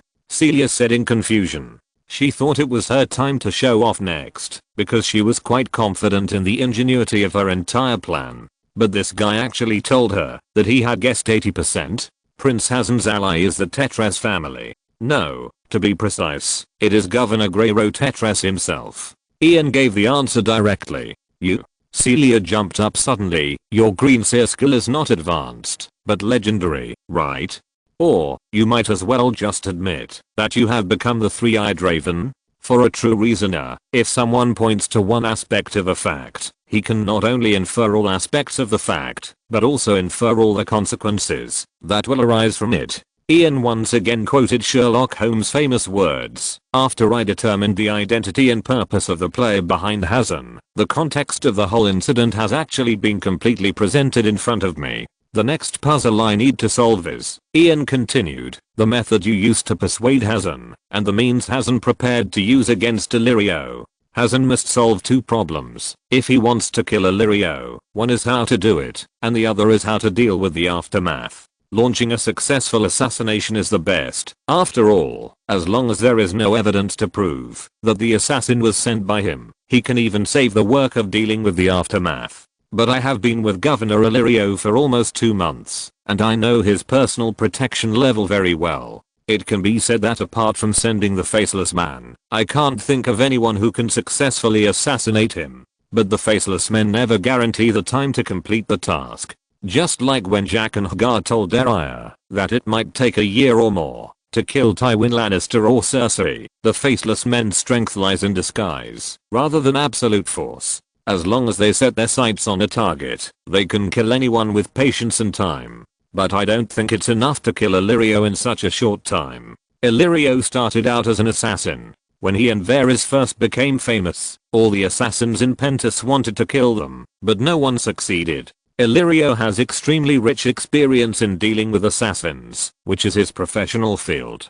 Therefore, for Hazen's attack method, I prefer to kill by force. Ambush and sneak attack are the second method I thought of, but it is too difficult to implement. Illyrio's spies are everywhere in Pentos. Any troop movement of Hazen in the city of Pentos will be known by Illyrio's spies, thus arousing Illyrio's vigilance. Moreover, even if the sneak attack succeeded, he would not be able to deal with the aftermath. After all, Hazen and the Volantis were already at odds. If he tried to sneak attack Illyrio at this time, he would face a three-sided attack from Governor Illyrio's allies, the Volantis, and the old Governor Otilis who defended the Order of Pentos. While excluding the possibility of ambush and sneak attack, I also summarized the 2 points that Hazen must ensure if he wants to kill Illyrio. The first is to ensure that his troop movement will not be discovered by Illyrio, which is impossible, so he at least needs to ensure that Illyrio will not doubt his troop movement.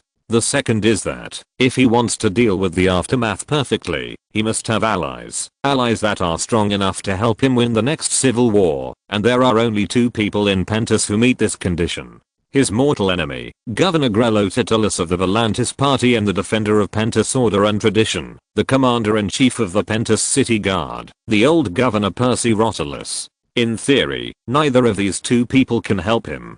Celia rarely spoke. That's exactly what he wanted. Ian smiled and shook his head, because in this way, he achieved his first goal, which was to prevent Illyrio from doubting his troop movements. After thinking about this, my initial doubt, the fact that there was no description of the impending civil strife in Pentos in the original book, came to my mind again. At the same time, there was also the martial arts competition tomorrow, which was also not described in the original book, but was just around the corner.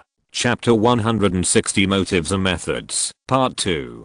Initially I always thought that this tournament was promoted by Underpole, a player who acted beside Suda, but after discovering Hazen's purpose, I realized that things were not that simple.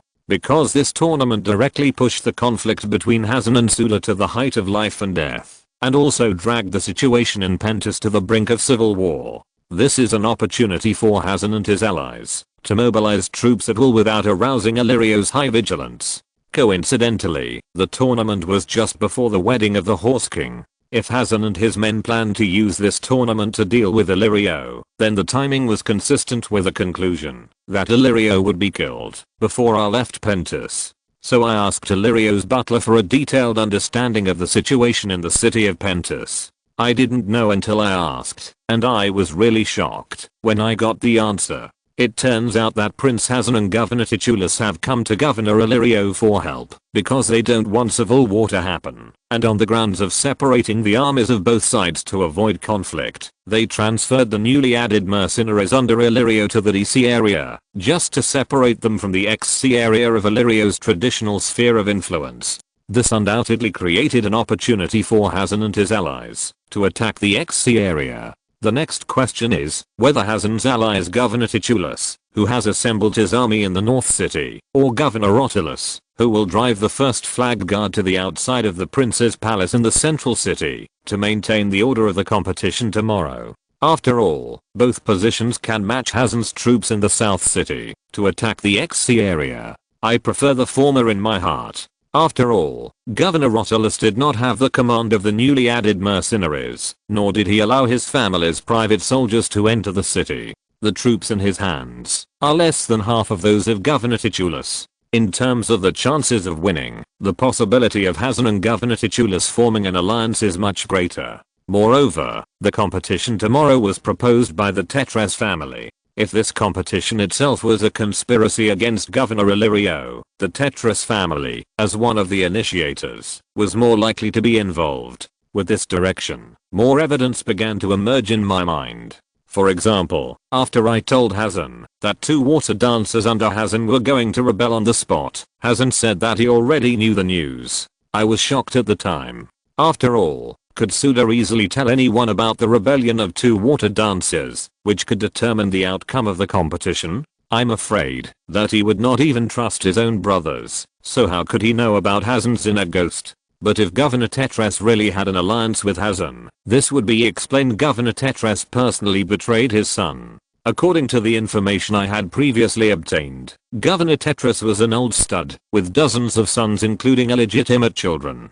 It was entirely possible that he was willing to sacrifice one son to dispel Illyrio's suspicion. Besides, Hazen might not necessarily want Suda's life tomorrow. With this guess, I conducted a reconnaissance of Pentos in the form of a falcon, and soon got more evidence. The Jomarin, which belongs to the Titulus family, and is jokingly called the Mercenary Guild, and the Free Street Arena, where both sides have been recruiting proxy warriors in the past month, are both located at the junction of the 2 southwestern districts. The former itself has a large number of mercenaries gathered at any time, while the latter has a large number of mercenaries and slave warriors gathered, because of Hazen and Suda's activities of recruiting proxy warriors in the past month. In these 2 places, Hazen and Governor Titulus can temporarily recruit hundreds of people. In this way, the total strength of both sides is close to 3 times that of Illyrio, with an overwhelming advantage. At this point, Hazen's method of dealing with Illyrio has been completely solved. Then there is only the last question left: why did Governor Titulus form an alliance with Hazen? When did they reconcile and reach an agreement? So I continued to search for the answer in my memory, and soon I found a clue. On the morning of the day when Hazen and Elif announced their engagement, Prince Hazen, Governor Halkut and Governor Titus had held a failed peace talk in the Red Temple. The Red Temple is your activity area. I think you probably used some kind of charlatan means to promote their alliance at that time, right? Yes, Celia admitted generously. I hypnotized them with intermediate red god magic and potions, making them think that they saw in the flames that Illyrio asked Drogo to help him capture Pentos at Drogo's wedding, and Drogo readily agreed and sent cavalry through the gate, controlled by Illyrio's army, to enter Pentos and slaughter them all.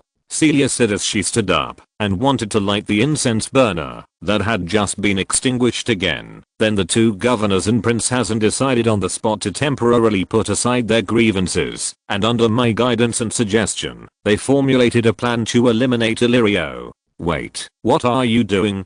Ian stepped forward and grabbed Celia's hand. "We have already formed an alliance. Do you want to drug me and die with me?" "No, the medicine in the furnace is still the same, and I didn't change it." Celia shook her head gently. "So what do you want to do?" "I was thinking, if I get pregnant with your child, maybe you will show mercy to me when I lose my usefulness to you in the future." "I'm talking to you about business," Ian said, but still let go of Celia's hand and let her light the incense burner. "Let's talk about business without delay. Isn't that what you talked about at the beginning? Tell me Hazen's more complete plan first." Ian did not resist. "I want to know what else I have missed." Before the attack, Celia began to talk. "We will first find a way to bring Illyrio into the Parliament Palace, which will effectively prevent Illyrio from escaping through the port. After all, this plan is only known to Prince Hazen, Governor Halkett and Governor Titris, Delafu Halkett and me. 5 of us know about this plan. After we give the order to attack, the army below needs a long time to react. During this time, Illyrio's intelligence network will definitely get the news, and he may escape from the sea before we surround his mansion. So we need to trap Illyrio in the Parliament Palace first, and then eliminate his forces. Why don't you kill Illyrio directly in the Parliament Palace?" Ian frowned.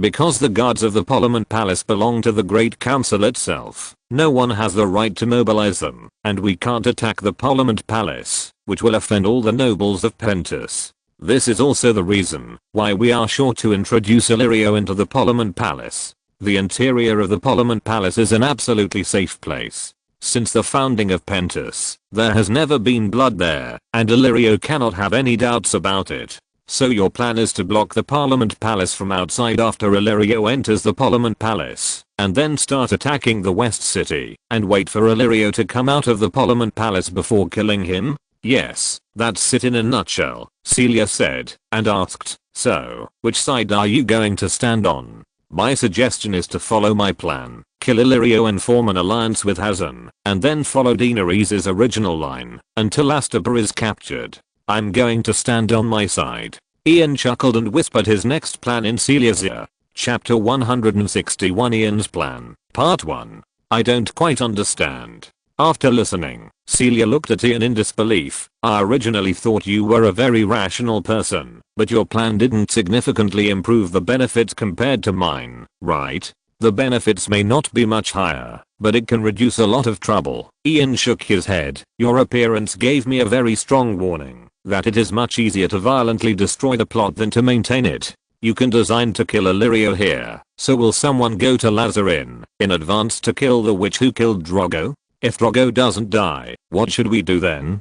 Or, will there be a player who knows that he can't get close to Daenerys here in Illyrio, so he simply starts with the Dothraki and waits for us in the Horse King's Kalsari? If so, is it possible that he has already achieved a high status? After all, there are no such rules and regulations among the centaurs. As long as you can ride a horse, shoot arrows, and use an Arex scimitar, you can get their recognition. As long as the player points up the force value, it is not difficult to make a name for himself among the centaurs. If we follow the original route, we need to worry about someone changing the ending of Drogo's death in some way, and we need to be vigilant about the possible players in the centaur tribe, which will be very troublesome. Of course, if there is no other choice, I don't mind fighting them, but it is obvious that I have a better choice now, right? Let us rudely destroy the plot, which can make all the players who intend to use the storyline of the Dragon Mother in the original book to achieve any purpose all hope to fail. Why not do a good thing that harms others and benefits ourselves? It seems to be right to say that." Celia laughed awkwardly. "Okay, I will do all this. I will find the ship you want, and warn Hazen as you said, but is that enough?" "Of course, leave the rest to me." Ian nodded, and then seemed to remember something. "By the way, I brought you a gift this time." "Gift?" Celia looked at Ian strangely. "Is it something to make a little girl happy?" The expression on her face clearly said, "You are a pervert who can do sports while talking, and you will be killed if you pretend again, and you will do such a thing." "A cat?" "Cat? Do you think I need a pet?" Celia was even more surprised. "I ask you to keep it with you all the time. No matter what you do, don't let it out of your sight." Ian ignored Celia's question and stated his order. "That cat. Is it you?" Celia understood that the cat was a creature controlled by Ian with shaper-shifting magic, and Ian's consciousness would monitor herself through the cat's body. You don't trust me? We still have a long time to build trust in the future, but now I hope you stay in my sight. This request should not be too much, right? Ian gently combed Celia's soft brown hair with 5 fingers. I suddenly want to know, what position do I occupy in your future plans? Secretary. You are also a genius. I have an urgent matter to seal Illyrio. It is very urgent. After Ian returned to Illyrio's mansion, he hurried to the outside of Illyrio's residence. Seeing Ian so flustered, the captain of the Unsullied guarding the gate naturally did not dare to neglect him. He immediately turned around and ran into the door to report. In less than 20 seconds, he ran out again and invited Ian to come in. Ian did not stay at all, walked through the corridor that was very bright under the candlelight and went straight to the reception room. Seeing that Illyrio was not there, he directly pushed open a door on the right and rushed into Illyrio's study. Seeing Ian so rude, Illyrio subconsciously wanted to scold him, but when he looked up and saw Ian's pale face and sweat on his forehead, the words on his lips turned into, "What's wrong? I'm just about to go out. Are you feeling unwell? It's bad. Your Excellency the Governor, Prince Hassan is going to deal with you." Ian lowered his voice, but Illyrio could clearly see his impatience. "Hassan is going to deal with me?" Illyrio was stunned for a moment, then laughed. "I haven't received any relevant reports, and Hassan is now in such a big trouble. What can he use to deal with me? Hassan and Governor Titus have formed an alliance. Tomorrow's competition is simply a trick they conspired to create." Ian directly threw out a heavy bomb. "What did you say?" Illyrio stood up suddenly, and the fat on his body shook slightly with the violent movement. Ian had never seen Governor Illyrio so out of control. Then, Ian told Illyrio about Hassan's detailed plan without the player part, and Illyrio's face became more and more serious. "This is what happened. When I went to the Red Temple this afternoon, I agreed to Hassan's sister's request for marriage, and then they shared their plan with me." Ian added after he finished speaking. "Thank you, Ian, for your loyalty." Illyrio gave Ian a hug that almost made him breathless. "I didn't misjudge you. Go pack up, call the king and the princess, and we'll flee now. Escape. What else? Their army is ready, and I'm almost unprepared. I don't have the confidence to fight this tough battle with them. Let's get out of the city first. Drogo's cows are outside the city. I'm going to make these shameless people pay the price." Illyrio said, clenching his fists. "You want to lead the Dothraki into the city? Those wildlings don't care what your purpose is. Once they enter the city, they will definitely plunder Pentus. This is your Pentus." Ian shook his head in an unacceptable way. "Then what else can we do? If I had noticed their actions a month or even 2 weeks ago, I would have countless ways to deal with them, but their actions will be tomorrow. Apart from the Dothraki, where can I find an army to fight them? Under such a tight time." Illyrio could only think of this last resort. "I suddenly had an idea, Governor," Ian said. "In fact, while Hassan's sister shared their plan with me, she also asked me to do something for them." "Oh. No wonder they wanted to share the plan with you in advance. They wanted your help?" "Prince Hassan is worried that after they make trouble for you, your subordinates, such as Butler Mills, will detain His Majesty the King and His Royal Highness the Princess in the mansion, and then threaten them with the lives of His Majesty and his sister. Drogo's castle is just outside the city. If there is a problem with the safety of Her Royal Highness the Princess, Drogo will be furious, and this threat will work. So Hassan's sister hopes that I can steal Her Royal Highness the Princess from your mansion before they start to act and take her to the mountaintop temple for refuge. The mountaintop temple is easy to defend and difficult to attack. They only need to deploy 50 crossbowmen there to ensure that your army cannot recapture Her Royal Highness the Princess before their action is over, and they will not be threatened. So what do you want to say? Before I succeed, Hassan and the others won't take action. There will be a buffer period in between. During this time, you can do something in the Parliament Palace." Ps. The most difficult chapters of the book are finally finished. Judging from the subscription situation, many readers are not very interested in the reasoning part, so there will be no more later, but these chapters are indeed the core of the entire Pantos volume.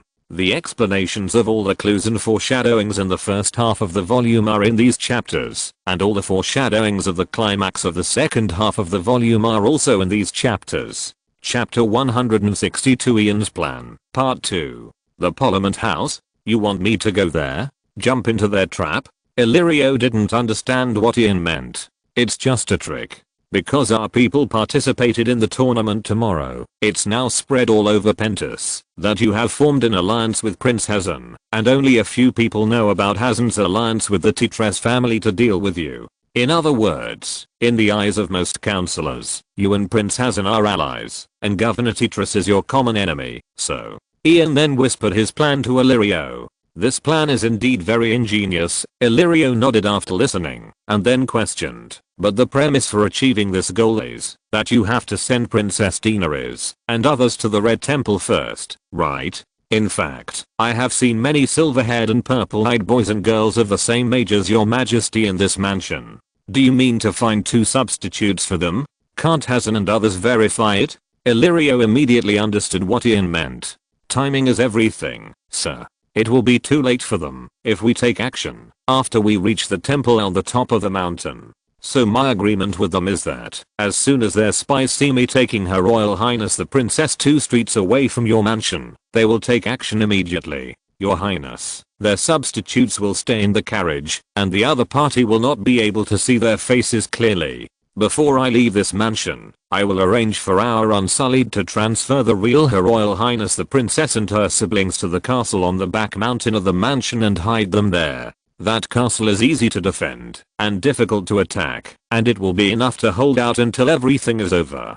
So, what is your decision? Ian said, looking at Illyrio. Just follow your plan. You assist with a part of the mansion and leave the rest to me. Illyrio agreed to Ian's plan and then told Ian, remember, don't show any flaws in front of Hazen. When everything is over, I will reward you well. You have been kind to me, sir, and I will always stand by your side. How is it? Celia, did you get it? Hazen enthusiastically filled Celia's glass with wine. When he left the temple, he leaned on the wall to go out. I'm very sure that he is already my lover. Celia smiled and took the wine glass handed by Hazen. Meow. The big orange cat that had been lying on Celia's legs suddenly jumped onto her shoulder. Is this your new pet? I haven't seen it before. Hazen seemed to notice the existence of the cat. Yes, the cat in the temple. Because I will leave Pentus soon, I want to bring something as a souvenir. Celia said, while grabbing the big orange cat's paw, pulling it down, and holding it in her arms again. But there is still some bad news. Celia continued, I saw a new vision in the flames. What is it? Hazen's attention was immediately drawn. I saw that, after we started the action, the Princess of Westeros died in the chaos, and then the wrath of the Horse King burned the outskirts of Pentus. What? Hazen's face changed suddenly, and he gritted his teeth and said, shouldn't the Beggar King and his sister be protected in the safest place by Illyrio? Perhaps it's because the defenders of the mansion were in chaos after they couldn't contact Governor Illyrio, or maybe they wanted to break out with a princess, or maybe they wanted to die with us in desperation. The vision I saw only took a short picture, but it would undoubtedly bring disastrous consequences. What should we do? Hazen forced himself to calm down and quickly began to think about countermeasures. We can't give up. When we have done this, we must find a way to control Daenerys in our hands first. Celia took over Hazen's words. In this way, the most terrible ending will not happen. Yes. Control first. Hazen was about to agree, but the next moment he almost laughed to death. How is this possible? He asked absurdly. All we did before, all the preparations we made, were to make Illyrio misjudge our purpose. When he discovered our actions, we did so many disguises to successfully avoid arousing Illyrio's vigilance. Now let us capture Illyrio's beloved princess. This is because we are afraid that Illyrio can't see through us, right? If it were us, it would certainly be impossible. Celia smiled. But don't forget, we have just gained an ally who can enter and leave Illyrio's mansion freely, and he is deeply trusted by the Beggar King and the princess. Are you talking about Ian? Hazen felt like he was enlightened. If it were him, when Illyrio was not in the mansion, he wanted to take the Beggar King and his sister out to visit the Red Temple or something, and he would not be stopped at all. Celia added for Hazen. But will he help us? Are you sure? If we tell him about our plan in advance, will he tell Illyrio instead? Hazen immediately asked a series of questions. So, we should make the time tighter, such as temporarily detaining him after tomorrow's tournament, and then let Ian take action after Illyrio leaves for the Palace of Parliament. In this way, Ian will definitely cooperate with us, when he knows that there is no time to inform Illyrio to escape. That is his only choice. After Ian takes Princess Daenerys out of Illyrio's mansion, we can start full-scale action. Celia continued to provide advice to Hazen according to Ian's instructions. That's feasible, but then what should we do with the time when Illyrio enters the Senate Palace and Ian hasn't brought Daenerys out yet? Let Governor Tartarus stall for time in the Senate Palace. Isn't he an eloquent orator? Let him severely accuse you of your shameless behavior in the Parliament. I guarantee that Illyrio would never think, while sitting in the Senate Palace, that you two have formed an alliance. Winterfell, I've missed Lyanna once, and I don't want it to happen again. Robert grabbed Eddard Stark's hand and spoke earnestly. She is not my sister, Your Majesty. Eddard said helplessly, my sister has been gone for so many years. Have you even forgotten what she looks like? She is at most 70% similar to my sister. Yes, I forgot, Robert admitted generously, although they are slightly different in appearance, but that demeanor, that temperament, that personality, you know, Ned, she can also use a sword and ride a horse, exactly like Lyanna back then.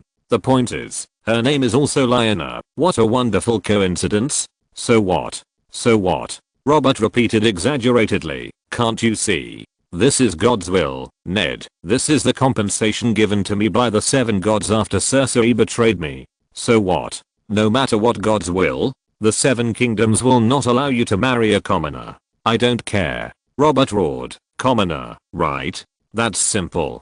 Doesn't she have a brother? A knight named Roland. Well, there are no knights in the north, but I can enthrone him now. He is very powerful, and no one in my Kingsguard can match him. That's because Ser Barristan is not in Winterfell.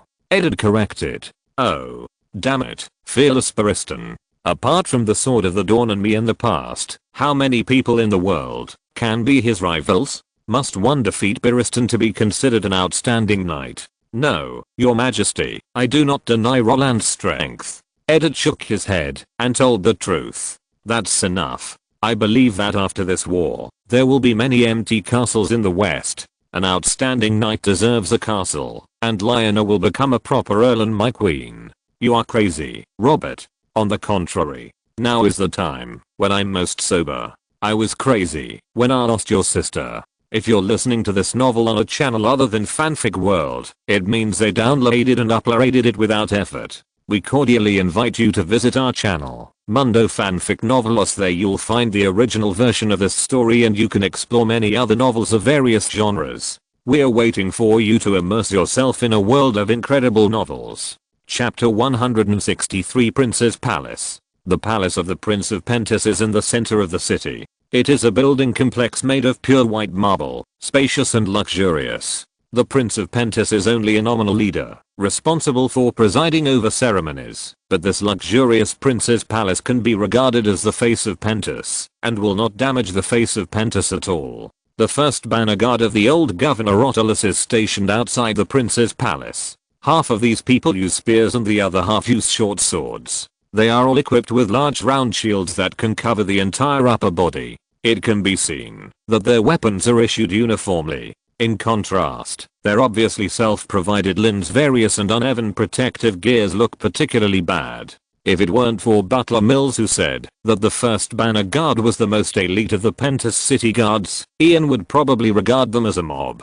Passing through the several meter high golden arch, Ian and many other Pentos nobles were led into the prince's palace by eunuchs. Following the cobblestone avenue lined with carved stone pillars on both sides, they first passed through the palace garden. The colorful beauty did not stop them for a moment, and they came to the Prince's Square. The later competition will be held on the battle stage built here. In this game, Ian will collect the last bit of interest before leaving Pentos, the heads of 2 players, and a pole and bells pole. The game has not yet begun, and Ian followed the crowd to continue walking towards the front hall, that looks glittering with gold. The The front hall is very wide, about 3 times the size of the Red Castle Hall, and the entire hall is covered with a thick meat carpet. The stone pillars supporting the ceiling are carved with the 3 major symbols of Pentus, the golden scales symbolizing trade, the steel sword symbolizing war, and the silver whip symbolizing law. The hall is surrounded by rows of long tables, which are filled with various fine wines and exquisite food, although it is far from lunchtime. The giant statue of the King of Light was placed in the middle of the hall. The first thing many Pentus nobles did after entering the hall was to come to the stone sculpture and pray to the King of Light. Celia stood under the stone sculpture of the King of Light, facing Ian's gaze from afar, and nodded to him, indicating that she had completed his instructions. Ian knew that she was not lying, because since they separated yesterday, Celia had indeed been honestly staying in Daju's sight, and her every move was under Ian's surveillance. To be honest, Ian, who had just upgraded his Shappa shifter to the intermediate level, could not fully control his main body and the Shappa shifting object at the same time, but fortunately, his 2 bodies did not need to fight now, so the pressure on his mental strength was not great. The wait in the hall did not last long. Soon, the eunuch standing at the gate loudly announced the arrival of the first protagonist of the day. Suda Teteris, son of Governor Greylo Teteris, is here. Prince Hazen Moharis, son of Prince Trig Moharis, and his fiancée, Delith Hawkett, daughter of Governor Godding Hawkett, are here. Then, the eunuch announced the appearance of Hazen and his party. Prince Hazen almost stepped in the moment after Suda Teteris entered the door, which not only showed that his status was more noble, but also did not look out of place. Delith, wearing a purple velvet floor-length dress, followed Hazen, who was dressed in military uniform. A gorgeous gemstone belt was tied around her waist, highlighting her exquisite figure. She held Hazen's hand very intimately, and leaned lightly on her shoulder, looking like a little bird. Delith's appearance almost instantly attracted the attention of the whole audience. After all, at least from the surface, today's martial arts competition was all caused by her. Of course, there was one exception. As soon as Indapol, who was beside Suda Teteris, entered the room, he cast his eyes towards Darren Grafson, who was beside Ian. It was not difficult for Ian to see that he was declaring war on the player Darren. This was probably the reason why Celia would rather throw out the name of Ginny Tame to divert Andapol's attention than rush to eliminate him. Although the Ander Brothers Alliance had made it into the top 30, in Celia's eyes, they were obviously not players of the same level as herself and Ian.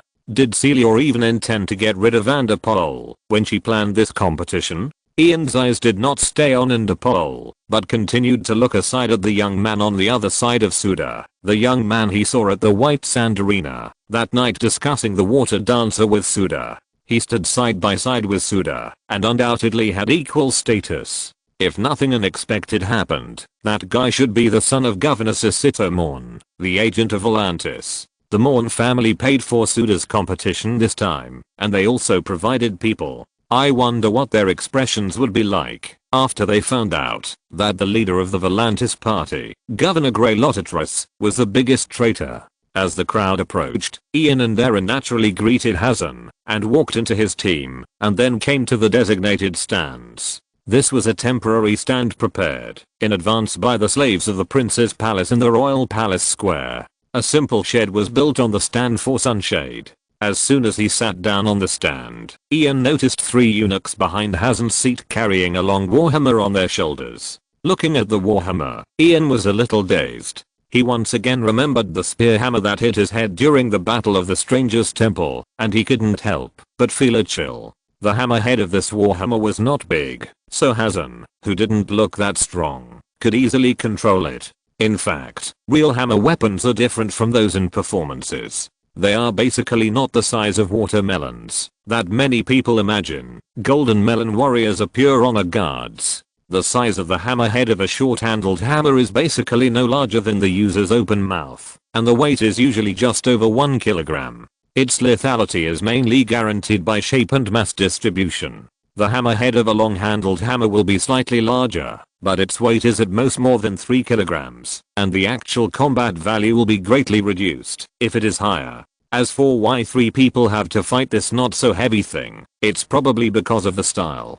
After a few minutes, the two governors, Greylotatus and Godding Hawkett, also came to the Prince's Square in person and sat down on the battle platforms on both sides. Then, the proxy warriors of both sides walked to the preparation area under the battle platform. There were more than 10 proxy warriors on both sides, half of whom were substitutes. Of course, the substitutes here do not mean that they can replace the main force in the next battle after the main force is injured, but to provide more tactical options. According to the rules of the competition, each side will take turns to send one person to the stage, and then the other side can choose an opponent for him, and this person can be selected from all the proxy warriors they have prepared. Only when a person officially steps onto the stage can he be considered to have a place in the competition.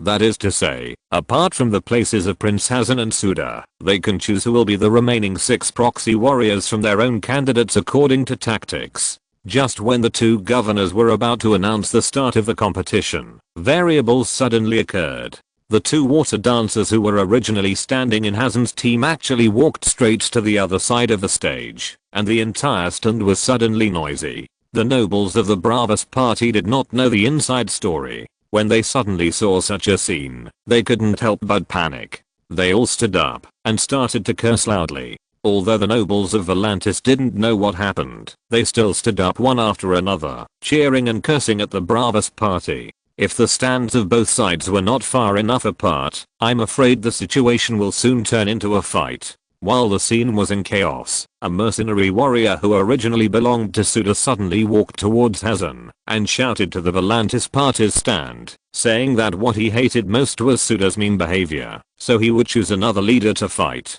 There is no doubt that this person is Bronn. I have never seen a mercenary with such a sense of justice. Hazen was shocked by Bronn's behavior and couldn't help but agree with Ian beside him. He is just like the most exemplary knight among you Untals. No, he offered you 3 times the price, and I have agreed on your behalf. Ian shook his head and brought Hazen back to reality. Hazen has to pay for this money. Chapter 164, Martial Arts Tournament. Because the two governors were present, the commotion in the stands did not last long before calm returned. At the signal of the two governors, the eunuch on the stage loudly announced the start of the competition. According to tradition, Suda, as the provocative party, would be the first to send a proxy warrior to the stage. Suda first sent out a fully armed champion gladiator, wearing a black full body plate armor, and holding a heavy warhammer. One side of the top was a hammerhead and the other side was a spike. The whole person looked like a steel giant. With his tall stature, even at such a distance, the nobles on Hazen's side of the stands could feel a sense of oppression coming at them, causing a whisper. But Ian knew that this was a dish that was delivered to his door, so he whispered a few words to Hazen. Then, Hazen named the water dancer Yada to fight on the stage. This triggered a debate on both sides of the stands. As we all know, the worst thing about water dancers is facing these damn tin cans. If they want to kill these guys, the only way is to attack their eyes through the eye slits on the face armor or attack their armpits that are not covered by shoulder armor. Although it is not easy for tin cans to hurt water dancers, and they even need to consume a lot of physical strength to find an opportunity, but in general, their tolerance rate is much higher. Water dancer Yada ignored any doubts, just walked straight to the battle stage, and made a gesture of invitation to Suda's proxy warrior. Masla, the 3-time champion gladiator in the Volantis Grand Arena. I fight for my master, Governor Sisito Morn, and his friend Suda Titris. Suda's champion gladiator introduced himself first. Water dancer Yada, the former second swordsman of the Sea King's palace in Bravos, the king's good of his majesty Viserys. I fight for the honor of his majesty Viserys Targaryen III and his friend Prince Hazen. Yada also responded with a self-introduction. After the salute, the referee at the edge of the arena immediately announced the start of the fight, and then hurriedly jumped off the arena. The champion gladiator Masla raised his warhammer and rushed directly towards Yada, and the nobles in the stands also shouted. But Yada seemed to be strolling in the garden, waiting until the opponent was 2 meters in front of him, and then he drew his sword at lightning speed. The ripples on the sword were blood red and black, reflecting a bright red light in the sun. The cheers stopped abruptly. Most people didn't see what happened clearly. They only saw Maslow fall to the ground, and Yada stood beside him, with dark red blood dripping slowly on the sword in his hand. Valyrian steel sword, and Apollo's heart sank. Others couldn't see the movements of the two people on the arena clearly, but he saw it clearly. Just now, the water dancer dodged Maslow's hammer and directly pierced Maslow's steel throat guard from the front with a backhanded sword. At that time, Maslow's attention to defense was all focused on his eyes and armpits, and he didn't expect that the water dancer could penetrate his protective gear from the front. Yada killed Maslow on the spot with such an unexpected attack. But what Anderpool couldn't figure out was where did the water dancer under Darren get a Valyrian steel swift sword? Even if Darren was the winner of the treasure hunt in King's Landing or Old Town, he should have got a Valyrian steel two-handed sword. Could it be that he found a blacksmith with Koha's craftsmanship to recast the giant sword? Of course, Anderpool, who had not yet opened the Third Point Mall, would never have thought that this sword could be bought directly. What did you just say? Suda Teteris' voice rang in Anda's ears. Valyrian steel sword? Yes, sir. Anda nodded and whispered to Suda what happened on the battlefield just now. Damn it. Suda gritted his teeth, totally unable to accept such a result. Maslow's combat effectiveness could be ranked among the top 3 among his subordinates. He let him go on the field first just to show his momentum, but Maslow was killed in the first encounter. How could he accept this? The point is, how can he deal with a master of water dancers equipped with a Valyrian steel sword later? Suda didn't have much time to think about countermeasures, because just as the servants off the field carried Maslow's body away, Hasn't said the name of the second player, Yada Moore. Hasn't didn't change people and decided to let Yada fight again. But think about it, Yada was not only not injured in the last battle, but even the physical consumption was zero, so why change people? Let's use one of the two water dancers, and Apollo suggested to Suda, facing the water dancer with a Valyrian steel sword. Our heavy armored warriors are completely restrained. We can only use the water dancers to deal with him. Even if we can't beat him, as long as we can injure him, or at least consume a lot of physical strength, I will be sure to beat him later. Suda nodded in agreement. There was nothing he could do about it. In front of Valyrian steel, heavy armor was like nothing, and would even become a simple burden. However, asking these proxy warriors who were used to fighting in armor, to take off their armor to fight, would also invisibly reduce their combat effectiveness. In contrast, using the two rebellious water dancers became the only option. Even if he used two people to replace Yada, he still had a certain chance of winning with Anda and the elephant hunter. So under Suda's order, a water dancer walked onto the stage and saluted Yada. On the other side of the stands, Ian finally breathed a sigh of relief. It was he who arranged for Yada to continue the second match, and the purpose was to let Suda send one of the two water dancers to the stage immediately. After all, the two water dancers had taken the grey mushroom powder, provided by Hazen 6 hours ago. If they were not allowed to fight quickly, the effects of their medicine would take effect completely, and Ian's plan to let them occupy Suda's place in the competition would fail. The second battle started soon. The water dancers on the opposite side approached Yada as soon as they came up, and then launched a violent attack, while Yada just parried, as if saving energy. The water dance was swift and deadly. The two water dancers moved in almost the same pace. Their fast and graceful movement and sneaking attracted cheers from the nobles on both sides of the stands. Ian had to admit that, at least from the perspective of viewing, the water dance was much more beautiful than the steel dance. The battle on the field reminded Ian of a rumor. Some people said that real water dancers could compete and fight on the water without causing a ripple on the water. Ian knew that was definitely a lie, but in his heart, he had a faint expectation. Can they do it? The dance that was so enjoyable to watch did not last long. With the onset of the medicinal properties of the grey mushroom powder, the situation on the field took a sharp turn for the worse for Suda. Suda's water dancer had an unbearable stomachache for a while, and was pierced through the chest by Yada's sword without paying attention. This time, not only Suda, but also Underpool's face turned completely black. Yada was still not injured, and even did not consume much physical strength, while they had already lost two people. If this continued, would they be killed directly by the water dancer? Moreover, wasn't it agreed that the two water dancers from Bravos were masters who could rank in the Sea King's palace? Why was he so vulnerable in front of Yada? Enderpool couldn't figure it out. However, when he walked to the water dancer who did not play and wanted to question him, he found that the man was curled up on the ground with his hands on his stomach, his face pale. Poisoning? Ender seemed to have realized something and looked angrily at Darren, who was sitting next to Hazen. You unsportsmanlike thing, I will tear you into pieces.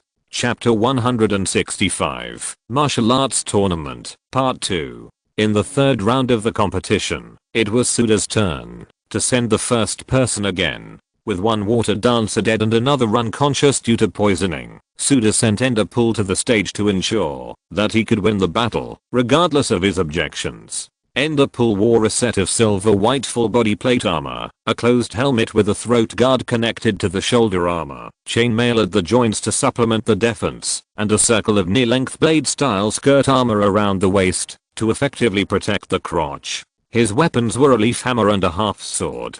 It seemed that he planned to decide which one to use after confirming his opponent. Hazen's original intention was to still not change people and let Yada fight the third game.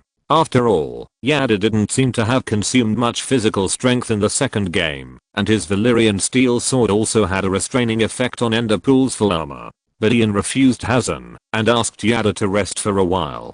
Although in theory, Master Yada, the water dancer with the Valyrian steel sword, was not afraid of Enderpool, since Enderpool had the confidence to personally participate in such a life or death match. Ian did not intend to let his people go head to head with him from the beginning. Let Hazen's people bear the losses. Seeing Ian's insistence, Hazen said no more. This was originally his game, and it was indeed unreasonable to let a foreign aide fight 3 games in a row. So in this game, Hazen sent Barry, the mercenary king from the Summer Islands, a short black man who used a hand axe. It is said that in his tribe, people as short as him are not common, but anyone who has laughed at his height has been sent to see the god of death without exception. Both sides still began to salute each other according to the established process, but Ian did not continue to stay in the stands to watch the game. Instead, he temporarily resigned from Hazen, left the Prince's Square, and went around to the garden behind the front hall. Because there, his cat gave him feedback. Passing through the white marble archway with smokeberry vines, Ian came to the side of a lavender field. Celia and Rawl had been waiting there for a long time, and the 2 NPC knights under his command were pressing a man on the stone bricks of the flower bed. Ian Derry, Bell's pole, with blood all over his face, raised his head and looked at Ian, who was walking in front of him. You are indeed a player. Where is Darren? Didn't he come with you? When Bell saw Ian appear, he finally realized that he was caught by the players. But what he couldn't understand was that it was the captain of the guards of Governor Titress who came to call him just now, saying that the governor had something to tell him, but the other party turned around and handed him over to this red-robed woman who often appeared beside Hazen. What's this? Are you surprised? Why? Do you think you won't be punished for going to the Sea King's palace in Bravos and persuading the Sea King to instigate 2 water dancers to almost kill Prince Hazen? Ian smiled and took the small bottle handed by Celia. Hazen, the one who brought me here was the chief guard of Governor Teterus. Could it be that you bribed him? Bells looked at the small bottle in Ian's hand, had a premonition in his heart, and began to try to break free from the suppression of the 2 knights. Bribed? No, Governor Teterus has been our friend since the beginning. Ian waved his gloved hand to Bell's head, making him instantly obedient. Celia just mentioned to him that Prince Hazen was dissatisfied with you, and he directly agreed to hand you over. How is it possible? Hey, wait, don't. Bells kicked his legs and tried to retreat to keep himself away from the small bottle in Ian's hand that was getting closer and closer. Where's Darren? He shouted loudly. I want to see Darren. Why didn't Darren come? Do you want to take all the benefits of killing me? Before Ian could react, Celia laughed first. This guy actually still believed that Darren was the boss of this player alliance. What? You think you can still struggle? Well, I'll give you 3 minutes to prove your worth to me. Ian stopped what he was doing for a moment. Go ahead, give me a reason for you to live. This has almost become Ian's old trick. He can't even remember how many players he has said this to. Unfortunately, no one who has heard this sentence survived. The only one who survived, Ian, couldn't help but glance at Celia next to him, but she hadn't heard this sentence. It's too late to prove your worth after being caught. Let me go, I will serve you, and I will give you all the resources I get from now on, including points. When the victory is finally declared, you only need to choose not to agree, and the alliance will automatically break up, and then you can enjoy all the bonuses alone. Bells said quickly, you don't have to share the money with me afterwards. I don't want a cent. However, after we sign the covenant, I can't force you to provide me with any resources. That will be considered backstabbing, and if you really give me all the resources, the alliance mechanism will have no binding force on you, right? Ian shook his head. This reason is not enough. Not enough. It's not enough for me to work for you for free. So what is enough? Bells couldn't think of a better excuse for a while. Then let's change the question. Tell me the specific strength of Andapol. This. Are you sure you want to know? Once I tell him, he will know that he was backstabbed by his ally. In Prince Square, no proxy warrior can escape from the battlefield. Whether he knows or not, it doesn't matter. But you are right. Ian opened Bells' mouth and poured the medicine into him. If you are judged as backstabbed by the system, I will not get the points you deducted. After a few seconds, Bells fell to the ground with convulsions all over his body. The last light in his eyes asked, where are the 3 minutes you promised me? And the prompt sound of the auxiliary system came in Ian's mind. To be honest, Ian was still a little tempted by Bells' proposal to work for nothing, but unfortunately, his current Shappa shifter was only at the intermediate level, and he could only control 2 bodies at the same time, at most his main body and the cat that monitored Celia, and he could not split more bodies to monitor Bells. And if he cannot keep the player allies within his sight at all times, Ian will not accept any allies. This has nothing to do with trust or not. What he wants is to eliminate all possible risks. Come to think of it, Celia said from behind Ian, his proposal seems pretty good. When our points add up to 10,000, I can give you all the points, and then let the alliance break up automatically, and you win alone. We can divide the money after we return to the original world.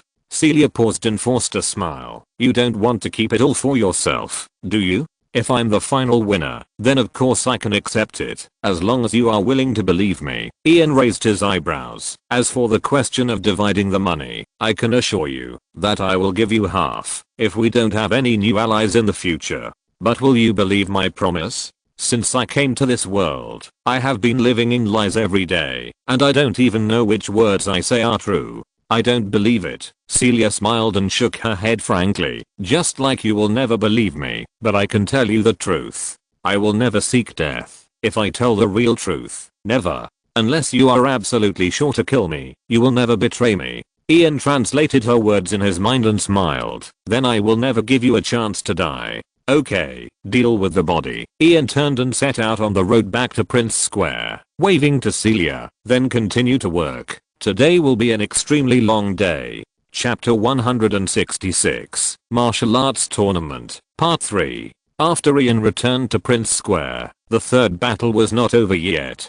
To be precise, Ian just caught up with the scene where Andapol pierced Berry's breastplate with his sword in both hands, and sunk the tip of the sword into his chest. This scene shocked Ian greatly. His first reaction was, how could this kid be so strong? But the next moment, he realized that this should be caused by the poor quality of the armor. Even the most common medium carbon steel plate armor could not be directly pierced by a half sword, so the breastplate of the mercenary warrior was probably made of wrought iron, at most low carbon steel, and it may not have been surface hardened. Then, Ian remembered the scenes in the original book or TV series, where armor was pierced by swords and spears, and what Raul said, when he taught himself the stabbing technique, that mastering the stabbing skillfully was enough to deal with most enemies.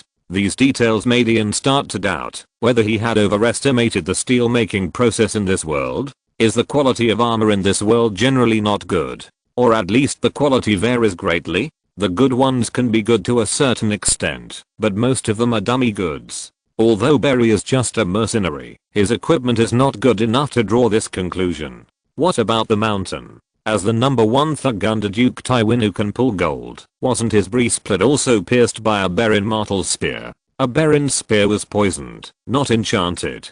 The fact that it could be pierced by a spear shows that the quality of the mountain's plate armor is also mediocre. If we continue to look for evidence according to this idea, the mainstream weapons of the Knights of Westeros in the original book are still swords, not professional can openers and mattocks, which also confirms this point. This also explains why there are so many medium and light armors among the proxy warriors on both sides of Hazan and Suda. The proxy warriors are short of money, but Hazan and Suda are not short of money. They can provide better protective gear for the proxy warriors, but they think it is not necessary. Thinking of this, Ian laughed awkwardly. He found that he probably preconseivedly benchmarked the technology tree here directly to the mid to late 15th century, because the original book referred a lot to the War of the Roses. However, they overlooked that plate armor was constantly strengthened in the process of competing with firearms. There were no firearms in the world of ice and fire, so people here would naturally not excessively pursue the improvement of armor performance.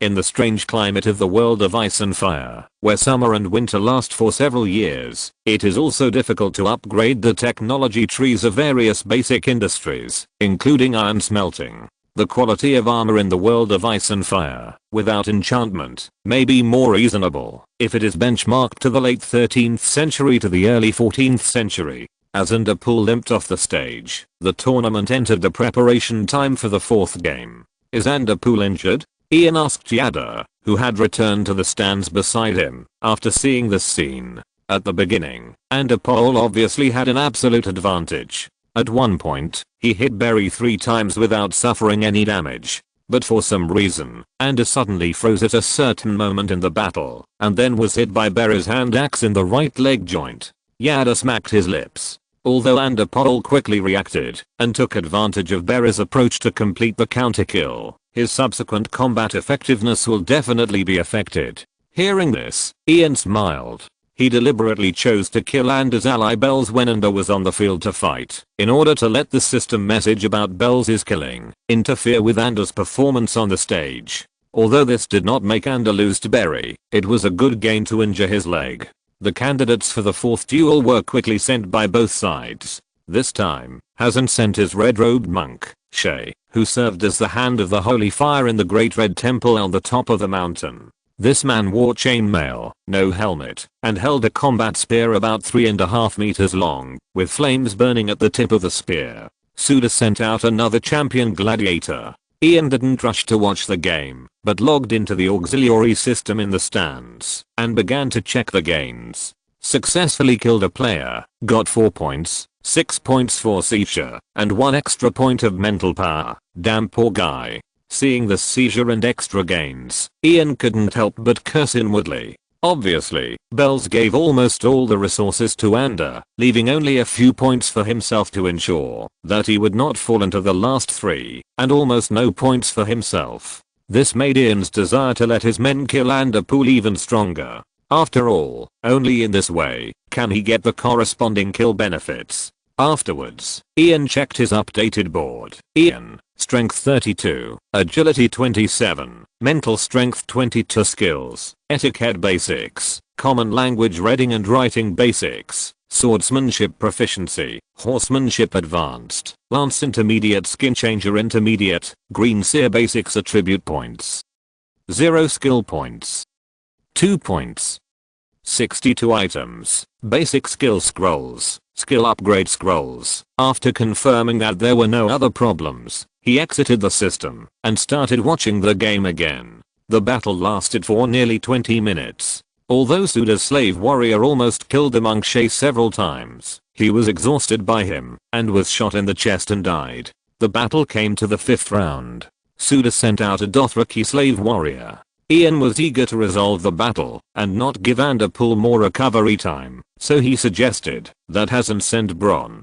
Bronn really lived up to expectations and killed the centaur warrior in the 4th minute of the battle. As a result, the tournament came to the 6th round, and it was Hazan's turn to send out his men first. At this time, there were still 2 spots left in Suda's camp, one of which could only be given to him, and the other would definitely be given to the Iban man known as the Elephant Hunter. In theory, Suda and Hazan would not be able to play in person until the end, so the opponent would most likely send out the Elephant Hunter in the next round. The elephant hunter had never fought in the White Sands arena, but he was famous. Ian had no idea of his specific strength, so he planned to let Hazen's men test the waters first. Anyway, Hazen's side had 2 spots left besides Hazen himself, and the previous few games had more wins than losses, so the tolerance rate was very high. But Hazen didn't seem to want to bear such a loss, so the two of them thought of a name at the same time, Joram Ormond. That guy was Varys' man, and Ian would definitely not take him with him in the future, so Ian didn't care much about his life or death, and for Hazen, Joram was just a mercenary who was paid to do things.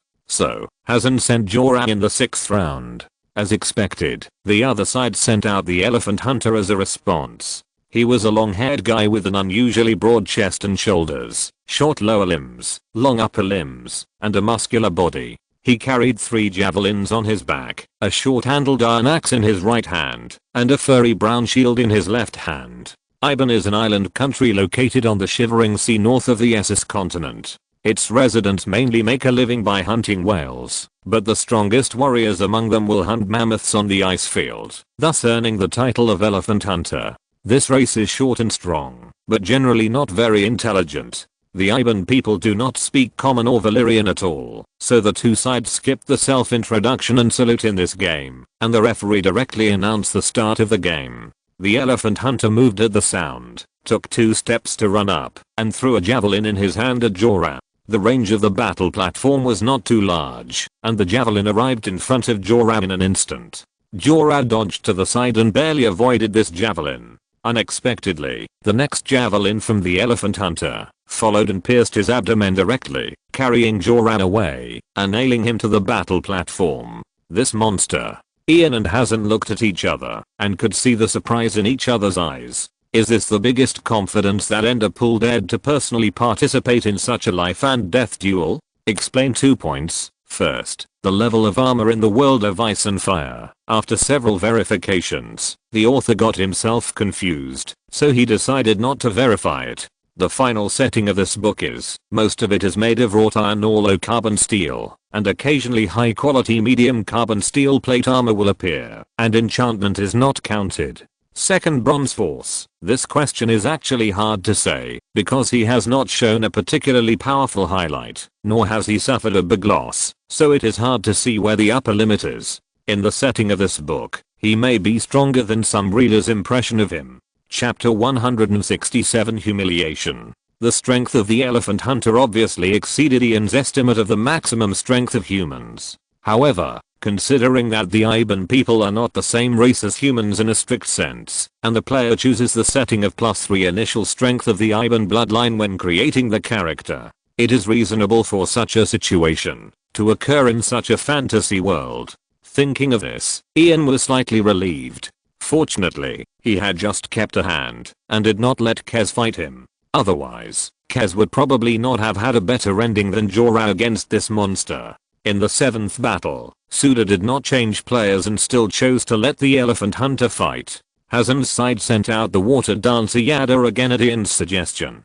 To fight this kind of muscle monster, the water dancer is a natural counter to them. As Ian expected, the elephant hunter still started with 3 javelins, but Yada dodged them all. When the two sides started close combat, the elephant hunter could not even touch Yada once, and Yada found an opportunity to kill him in the 3rd minute of the battle. In the 8th round of the battle, it was Hazen's turn to send someone to the stage first.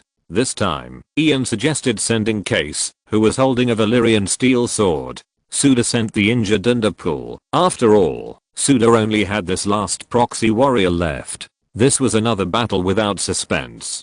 To be more precise, the result of this tournament had lost suspense, since Ian had equipped Yada with a Valyrian steel sword, poisoned the 2 betraying water dancers, and sent Bronn to lurk on Suda's side in advance. Hazen's side not only destroyed Suda's 2 places in the opening without any damage, but also completely disrupted Suda's tactical deployment, making them restricted in the subsequent games. Although there was a small episode such as the elephant hunter, who could kill Jorah in seconds during the game, Ian's strategy brought a high tolerance rate, so that they could fully withstand such a small unexpected loss. It was not even a loss for Ian himself, because if Jorah died in the battle, his commission would be collected by Ian. The first chapter of the art of war is called strategy. The word strategy has three meanings: calculation, and plan. Strategy, that is, to calculate the enemy's strength, calculate the success or failure, and make a complete plan. Plan first, then decide.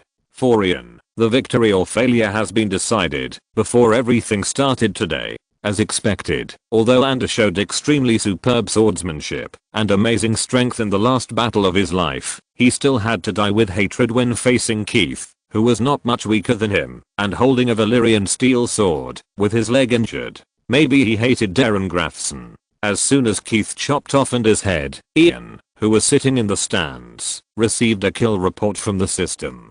The subordinate successfully killed a player, obtained 2 points, 12 points of captured points, 2 points of skills, and 3 points of extra strength. Because Ander was killed by Keith, Ian's benefits were halved, but in general, it was still rich enough, and there was even a surprise of skill points. However, it is normal to gain skill points by killing players at this time, including Ian himself, who has skill points. The updated data card is Ian, strength 35, agility 27, mental strength 22, skills, basic etiquette, basic common language reading and writing, swordsmanship proficiency, advanced horsemanship, intermediate lance, intermediate skin changer, basic green seer attribute points. 0 skill points. 4 points. 76 items, basic skill self-selected scrolls, skill upgrade scrolls. The points have returned to 76. If I go back and borrow a few points from Celia, I should be able to stabilize my position as the top brother in the scoreboard. After exiting the system, Ian looked at Prince Hazen, who had stood up beside him, and let the servant help check the condition of the armor. He knew that the first act of today's drama was finally about to begin. This is only the first act, and what was just before was just an appetizer. After checking his armor, Hazen picked up his warhammer and stepped onto the stage himself. He still had several proxy warriors alive, but he decided to fight Suda himself. This undoubtedly brought him great honor. Not only the nobles on Hazen's side, but also the nobles on Suda's side cheered for him at the same time. Of course, what they didn't know was that this was part of Hazen's plan. I, Prince Hazen Mogris of Pentus, challenged Suda today. Hazen on the stage pointed a hand at Suda, who had also stepped onto the stage. I can spare you today, but you must kneel down and surrender to me, and swear to the Red God to stay away from my fiancé in the future. Humiliation. The cheers and applause stopped suddenly, and the whole audience fell silent. No one expected that Hazen would choose to humiliate Suda on such an occasion. Although the power of Pentus is held by the Governor's Council and the Grand Council, legally, Pentus is the Pentus of the citizens of Pentus. The title of the ruler of Pentus, Prince, is translated from the common language. According to the tradition of Pentus, this position should be called the first citizen. The citizens of Pentus are free. Asking them to kneel is tantamount to mocking them as slaves. Just now, Hazen told a noble Pentus noble to kneel down. This was not only an insult to Suda, but also an insult to the entire Tetris family. Suda was really enraged on the spot. He weighed the battle axe in his hand and rushed straight to Hazen. I will kill you today. Hazen did not avoid it, but swung his weapon head on and fought with Suda. After a while, Hazen successfully suppressed Suda. On the battlefield, Hazen's long-handled hammer was swung round like a spear. Suda was soon forced into a corner by him. Hazen's attacks again and again were exquisite, forcing Suda to parry, and no longer able to organize a counterattack. Hazen hammered Suda's raised shield one after another. Suda groaned every time he was hit, and his hand holding the shield was shaking. Soon, Suda was exposed, and fell several times by Hazen's hammer. Ian could hear his screams on the high platform more than 10 meters away from the battle platform. He could imagine the extent of his injuries. But he still gritted his teeth and stood up quickly every time he fell. He held the shield in front of his chest and did not admit defeat. Hazen seemed to be in no hurry to win, but continued to tease Suda in a humiliating way. Kneel down and swear to surrender to me. Hazen kept repeating this sentence again and again. Finally, Grey Roticulus on the other side of the stand could not help but stand up. He clenched his fists, left the seat angrily, after leaving a few instructions to the servants. Soon, the servant of Governor Tetres came to the stand on Ian's side and announced to Governor Godding Hawkett, who was sitting behind Ian, Lord Greylow Tetres demands that the Great Council be convened immediately and Prince Hazen must go to the Parliament Palace today to explain and publicly apologize for humiliating the Tetres family, otherwise war will be inevitable. After that, the servant left in a hurry, as if he was worried that his life would be in danger if he continued to stay in this hostile place. And just after Governor Tetres left, Hazen seemed to have finally lost interest in teasing Suda. He knocked over Suda, whose hands were almost shattered, with a hammer, and stepped forward and stepped on his visor. Hazen still held the hammer with both hands, first smashed Suda's right knee with a hammer, and then broke his left leg with another hammer. "I'll give you one last chance, swear to surrender to me," Hazen roared. However, there was only a dying, mocking laugh under his feet. "Kill me." The sound coming out of Suda's throat was already unclear, but Hazen still understood his lip movements. "Kill me." "No." Hazen shook his head at him and responded with the same lip movements. "That's not in the plan." Then, Hazen ignored Suda and left the battle arena, leaving Suda lying there with his limbs broken. Suda was like a specimen at this moment, showing the shame of the Titus family. Chapter 168, Panto's Rhapsody. Congratulations, Your Highness. Ian smiled as he saw Hazen approaching him. "You made that villain Suda pay the price." "We made that villain Suda pay the price," Hazen corrected. "If it weren't for your help, I might be the one lying on the battlefield now." It was a very realistic performance, Ian complained in his heart. Ian had learned from Celia before that Hazen and his team had two plans for the outcome of this competition. In order to avoid being discovered by Valyria, they decided that both sides would go all out in the recruitment process and fight completely during the competition. However, if Suda's side was about to win in the end, the guards of the prince's palace would rescue Hazen on the spot and prevent him from participating in the rest of the competition.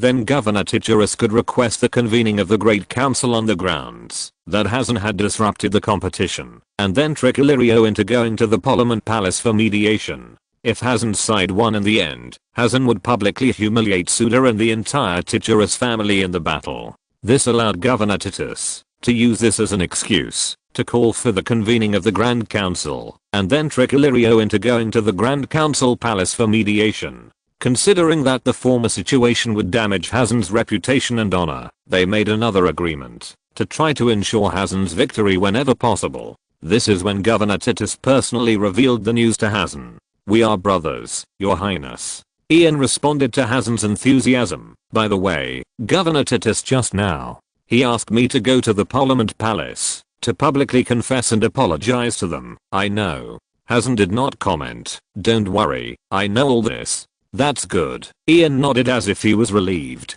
"Then next, can we discuss the commission first?" Ian asked. "Commission?" Hazen was stunned for a moment, as if he didn't expect Ian to have such a mercenary side. He then laughed. "That's just a small amount of money. When you marry my sister, in the future. Of course it's a small amount of money for the Iron Bank. You have no future." Ian whispered in his heart, "But for us, especially for our king, it's already a lot of money. We all fought in the name of His Majesty Viserys. His Majesty told me this morning to give him the commission as soon as I got it. Well, since it's His Majesty Viserys' intention, please follow me." Hazen had never thought of refusing to pay or anything, but because the civil war in Pentos was about to come, he planned to pay Ian after everything was over. Since Ian asked for it, it would be okay to give it to him directly. So soon, Ian followed Hazen to the back garden of the prince's palace. A few minutes later, Hazen asked the servant to bring a small box. "Here are gold bars worth 6,000 gold dragons." Hazen consciously paid bronze commission 3 times. "Of course, I mean the old gold dragons, not the garbage minted after the new finance minister of Westeros took office."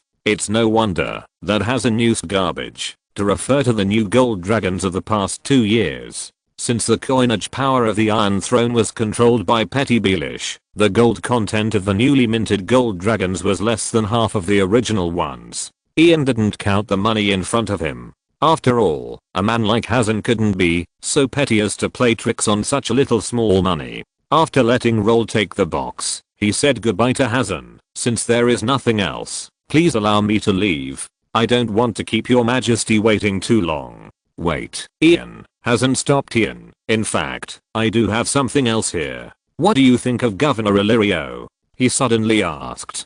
Ian blinked, seemingly not understanding what Hazen was saying. Why do you ask such a question? Is it related to the matter that I promised to help you persuade Governor Illyrio to join our camp? He pretended to be stupid. No, Hazen shook his head. What I'm going to tell you next may be a little shocking to you, but I hope you can listen to me patiently. This matter will also benefit you and have no harm. What is it? I have already been shocking, and what I'm not going to tell you next is really shocking to you. Sorry, I have to wait a moment to tell you. It's not the right time yet. Maybe you can stay and finish lunch with us first. I can't refuse this request, right?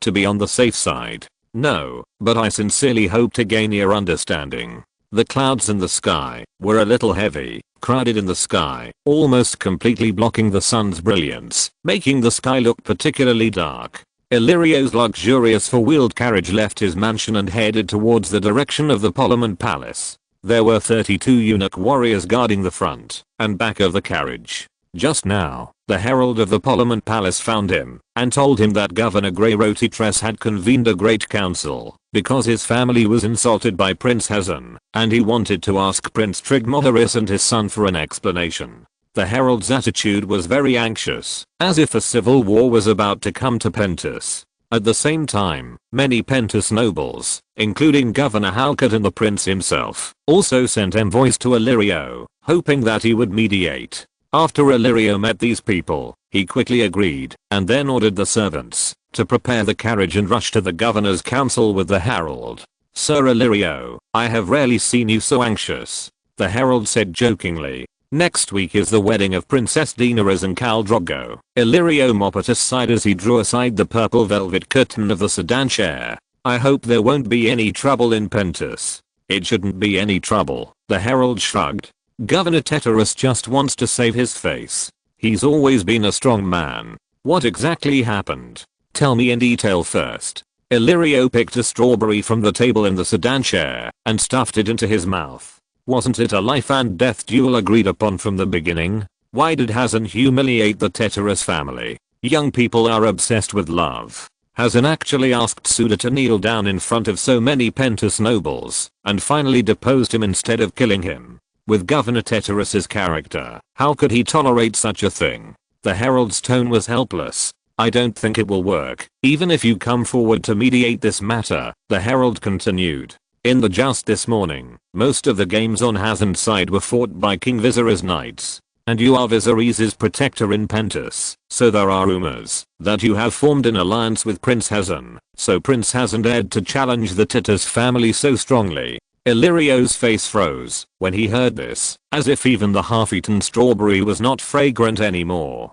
He put the half strawberry in his hand back on the plate, was silent for a long time, and finally blurted out a word. Damn it. Seeing this, the herald said no more and silently turned his eyes to the window. Then, at Illyrio's command, the coachman quickened the pace of the carriage, and the gorgeous four-wheeled carriage galloped on the white cobblestone road of Pentus, leaving behind a hurried back.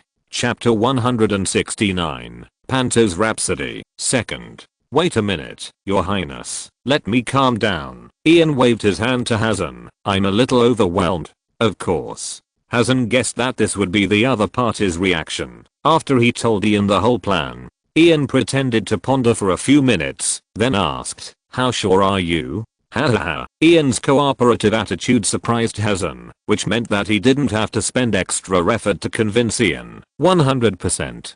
He answered confidently. So what happens after that? After we get rid of Ian paused and didn't say the name and eliminate his forces? Then of course we will reconvene the Grand Council. As long as Governor Otilus's first banner guard doesn't join the battle right away, we can convene a new Grand Council to rule on the matter, right after we resolve everything.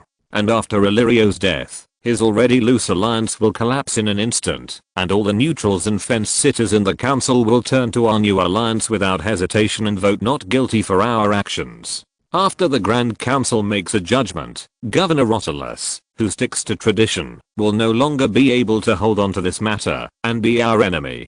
Pentis will have peace again. Okay, I have another question. Ian held up another finger. Why did Governor Grey Rotitres cooperate with you so well? Were you enemies originally? Just based on the illusion and the flames? Only the illusion and the flame? Unexpectedly, Hazen interrupted Ian rudely. The Red God hasn't given us revelations through flames for hundreds of years. If Pentis was not in danger of destruction this time, the Red God might not have warned us in advance. Even the Supreme Priest of Pentis himself claimed that this was a miracle. It was the Red God who saved us. Well, I will never understand the psychology of believers. Ian was complaining. Maybe when I have enough points in my hand, I should really exchange for a copy of The Magic of the Seven Gods. What is the name of that book? The Art of Incitement? So, what happens after saving Pentis? How will our cooperation with the Titus family develop?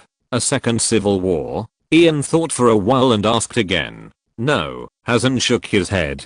Pentis can't stand being tortured again. In order to ensure the alliance between Governor Titus and us, we actually made a considerable compromise with him this time. Regarding a large pastureland on the border, controlled by Bravos and Pentis in the upper Oin River Basin. I remember. Ian suddenly remembered something. It seems that I first heard that the Titus family wanted to join the Halkett family, to join the Bravos party, but the Iron Bank refused to meet his conditions. Yes, that was a huge blackmail. We rejected him without even thinking about it. This time we really had no choice. We met half of his conditions. After all, we had to deal with Illyrio, our common enemy, so we each took a step back. Okay, I've got no problem. Ian took a deep breath and shook his head.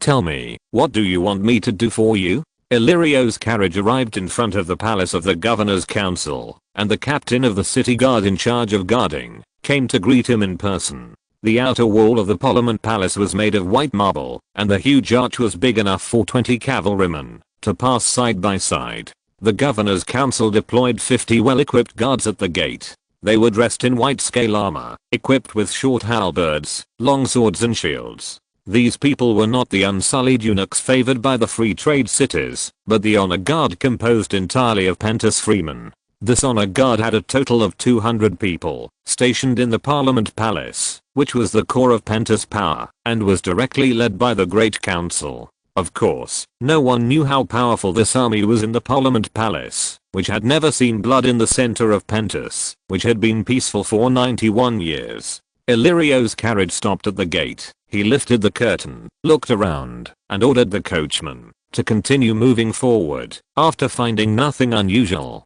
no one was suspicious, because in the thousands of years of history of Pentis, there had never been a precedent for someone to lead troops into the Parliament Palace, and Illyrio had no reason to be vigilant. So, his carriage started again, led by 2 ceremonial cavalrymen, across the square, and stopped in front of the Parliament Hall. After getting off the carriage, Illyrio found that the carriages of several other governors had already arrived here. He did not stay and went straight to the palace door. After 2 halberd guards pushed open the red-painted door, he stepped in. When Illyrio entered the door, he saw Prince Trigmoharis sitting in the main seat. In front of him stood 3 ceremonial officials, holding the golden scales symbolizing trade, the steel sword symbolizing war, and the silver whip symbolizing justice. He and Prince Trig nodded to each other, and found their seats and sat down. At this moment, more than half of the representatives of the 40 families had arrived, and the councillors in the circular conference hall were clearly divided into 4 factions. They are the Bravos party led by the Prince's family and the Halkett family, the Volantis party led by the Titus family and the Morn family, the Trade Governor party led by Illyrio, which almost monopolized the shipping of Pentis, and the so-called neutral members who have not allied with any governor. The members were not mentally prepared for the sudden summons, so they all asked their acquaintances about the current situation. Illyrio said nothing, waiting for the members who had not yet arrived to take their seats, and then today's parliament would officially begin. Led by 2 unsullied, Ian came to the bedroom of Viserys and Daenerys. The brothers and sisters also lived in a separate building. There were a total of 12 unsullied standing guard inside and outside the building, and the security was very strong. "What is your majesty doing?" Ian came to the door of Viserys and asked the guard. "I don't know, your majesty has not come out." The captain of the Unsullied with two spikes on the top of the helmet replied. "Let us in," Ian ordered. Then, the 4 Unsullied standing at the door made way, and one of them helped Ian open the door. Before Illyrio left, he had handed over the command of the mansion to Mills. When Mills was away, the Unsullied obeyed Ian's orders. Celia, Yada, and Kez followed Ian's footsteps into the mansion, walked through the long corridor, and walked into the dim reception room. Celia looked around and found that there was no one, so she immediately pulled Ian and asked in a low voice, "Why does Illyrio trust you so much? He even gave you the command of the Unsullied? This is as suspicious as why Hazen trusts you so much. After all, we have not been idle for the past 2 months, right?" Ian responded in a low voice, and then clapped his hands. "Mr. Mills, I'm here to pick someone up." Then another door of the reception room was pushed open, and Illyrio's butler Mills and 2 Unsullied walked in with a boy and a girl. "Those are the substitutes we found for the Targaryen siblings," Ian explained to Celia in a low voice. "They all have Illyrian blood, and are basically the same height and build as the Targaryen siblings. Maybe you can find the difference between them and the Targaryen siblings if you look closely, but you won't be able to tell from a distance. As an aside, do the bosses have any recommendations for hardcore farming articles with a lot of dry goods? If you're listening to this novel on a channel other than Fanfic World, it means they downloaded and uploaded it without effort. We cordially invite you to visit our channel, Mundo Fanfic Novelos. There you'll find the original version of this story and you can explore many other novels of various genres. We're waiting for you to immerse yourself in a world of incredible novels. Chapter 170 Panto's Rhapsody, Part 3. Who is she? Mills asked immediately when he saw the strange face next to Ian. As soon as he came out. "She is Hazen's sister. I brought her back as a hostage." Ian made up a reason casually. If possible, Ian didn't want to bring Celia with him, but in his next plan, he needed to control his main body and the falcon at the same time, so he didn't have extra mental power to control the cat that was monitoring Celia. In order to ensure that Celia was in his sight, he simply brought her with him. Bring her back as a hostage? Steward Mills was stunned for a moment. This was not part of the plan. "This is what Governor Illyrio ordered me to do." The governor also said, Ian said, and glanced at the pair of slaves who were substitutes. "Take them out first." He waved his hand, so Roll stepped forward and took the 2 out. Mills had no objection to this. The 2 slaves didn't know that they were chosen as substitutes for the Targaryen brothers and sisters, and they were not qualified to know their plans. So what else did the governor order? "That's not important." Ian shook his head. "What's important is..." He suddenly pulled out a dagger, and with lightning speed, he instantly cut the neck of Butler Mills who was standing beside him. The butler's aorta was cut, and bright red blood immediately gushed out like a fountain. At the same time, the master of the water dancer Yada drew his sword and instantly cut the throat of an Unsullied. Keith also plunged his sword into the chest of an Unsullied. "Move these bodies to the room inside," Ian ordered Keith. After that, Ian picked up the whip that commanded the Unsullied from Butler Mills and signaled Yada with his eyes to keep an eye on Celia and then walked to the 2nd floor. That was where the Targaryen brothers and sisters' bedrooms were located. The furnishings in the council hall were high profile and luxurious. The exquisite marble floor tiles were covered with carpets from the ceiling was covered with glass mosaics. The walls were painted with colorful murals. 128 gold-plated candle chandeliers hung overhead, and 8 huge stained glass skylights were opened in 8 directions of the hall. Illyrio leaned back on the back of the chair wrapped in soft animal skins, looking up at the sky, watching the light that was shining into the council hall through the stained glass skylights gradually become dim. "Lord Illyrio." He suddenly heard someone calling him. Illyrio withdrew his gaze from the ceiling and looked at the person who came. This was a young man who was just in his early 20s. He was dressed very maturely and looked more serious than some of the 50-year-old men in the council hall, but this could not hide his slightly immature face. Illyrio knew him. He was the head of the Sevasi family, one of the 40 families of the Great Council. As the previous heads of the family had died one after another, the family had no successors, so they had to choose the most talented one among the younger generation to be the head of the family.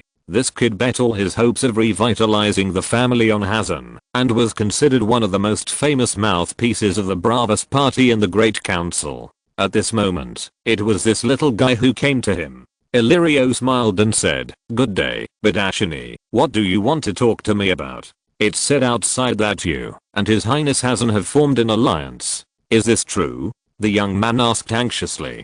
"Pentus, it's time to make some changes." Illyrio answered irrelevantly, but in Badashini's view, it was a tacit acknowledgement of his problem. "Oh," Badashini smiled. "Lord Illyrio, I have admired you for a long time, and I look forward to the day when we can work together in the future. I believe that we won't have to wait too long." Illyrio smiled back. At this time, the sound of the bell rang in the council hall, which meant that the representative of the last family had taken his seat, and Prince Trigmotherus of Pentus officially announced the start of this great council. After saluting Illyrio, Badashini hurried back to his seat, and then began to tell his allies around him about his gains. The first person to speak at the council was Governor Greyroticherus, who requested the convening of this meeting. Greyro stood in the center of the venue in a simple armed suit. He did not carry a weapon, because according to the tradition of Pentus, everyone needs to hand over their weapons to the guards for safekeeping before entering the Parliament Palace. But despite this, no one dared to underestimate the governor who was about to speak, because his army had gathered in the North City. If things were not handled well today, the city of Pentus would face a catastrophe. "Members of the Senate, I'm sorry for wasting your time by gathering you here on such an occasion," Governor Titrus said in a loud and clear voice, so that everyone in the venue could clearly hear his every word. "Today I came here with great sorrow and anger to accuse Hazan, the son of His Royal Highness Prince Trig, of the crimes he committed against my son Suda and the Titrus family. Today, I came here in 3 identities. First, as a father. Just this morning, my son lost both his hands and feet, and he can only linger for the rest of his life. This makes me sad and painful, but I will never seek revenge for this, because he was injured on the battlefield, upright. But Prince Hazan should have killed him on the spot. Hazan should have killed him instead of humiliating him. He should respect the traditions of Pentus, his opponent and the competition itself. So I'm here as the head of the Teterus family. I want to ask our prince, what does Hazan mean by teasing my son on the battlefield? He could have won the victory easily, but he chose the most humiliating means. This is not a humiliation to my son Suda himself, but a challenge and stain on the honor of the Teterus family." Governor Teterus raised his voice. His tone was generous and passionate. He pointed a finger at Prince Trig on the podium. "May I ask, can I understand this as a provocation of the Moharis family to the Teterus family?" The prince dodged his eyes and did not answer. According to his son's instructions, he should not speak until he received the news that the Targaryen brothers and sisters were under his control. The task of delaying time was left to Governor Teterus. "Finally, I came here as the governor of Pentus. I want to ask your highness, what does Prince Hazan mean by the phrase 'kneel down and swear obedience to me' that he kept repeating during the joust? As we all know, only slaves kneel down in Pentus. What does Hazan want to do? Is he humiliating all the citizens of Pentus?" As expected, as soon as Titus said this, the dozing councillors in the circular council hall instantly became alert, and the whole meeting hall fell into a noise. "Princess, are you in there?" Ian had just knocked on Viserys's door and didn't get a response, so he had a bad feeling in his heart. He remembered a small detail he had seen in the 5th volume of the original book, that is, Illyrio mentioned that Viserys coveted Drogo's return gift, but was unwilling to give up his sister just like that. According to the tradition of brother-sister marriage in the Targaryen family, Dany should have married him. Chapter 171 Panto's Rhapsody, 4th. Therefore, Viserys wanted to sneak into Daenerys' bed and take her virginity on the eve of her wedding, but his intention was discovered by Illyrio, who arranged unsullied guards outside Daenerys' room so that he could not succeed. To be honest, Ian had forgotten such a small detail, but at this moment, he heard the sound of insults and crying from the room. Ian did not wait any longer and broke into the room directly. As soon as he opened the door, Ian saw Daenerys blocked by Viserys in the corner, punching and kicking her, beating her and cursing. "Damn bitch, you dare to hit me?" Viserys was obviously angry, his face was full of scratches, and there was a large swelling on his head. Today I must show you the consequences of awakening the wrath of the sleeping dragon. Obviously, because the timeline of this world was changed by the player, Illyrio was summoned to the Senate Palace today. This gave Viserys an opportunity to sneak into his sister's room. However, this guy's physical condition was too weak. He actually failed to force her and was injured by Dany's resistance, which made him furious. You woke up. Viserys just raised his fist and felt that it was clamped by an iron clamp. He turned his head angrily and saw Ian's face, which was much more indifferent than usual. Ian, you came at the right time. Viserys did not notice the contempt in Ian's attitude at this moment and ordered arrogantly as usual, come and help me hold this little bitch down. Ian looked at Daenerys and found that she was also looking at him with fear and hope in her eyes. Not now, your majesty. Ian suppressed the murderous intent in his heart and for the sake of the overall situation, decided to let this guy live for another 2 hours. Please come out with me first, Ian said, while forcibly pulling Viserys out of Daenerys' bedroom regardless of his resistance. You'd better give me an explanation, Ian.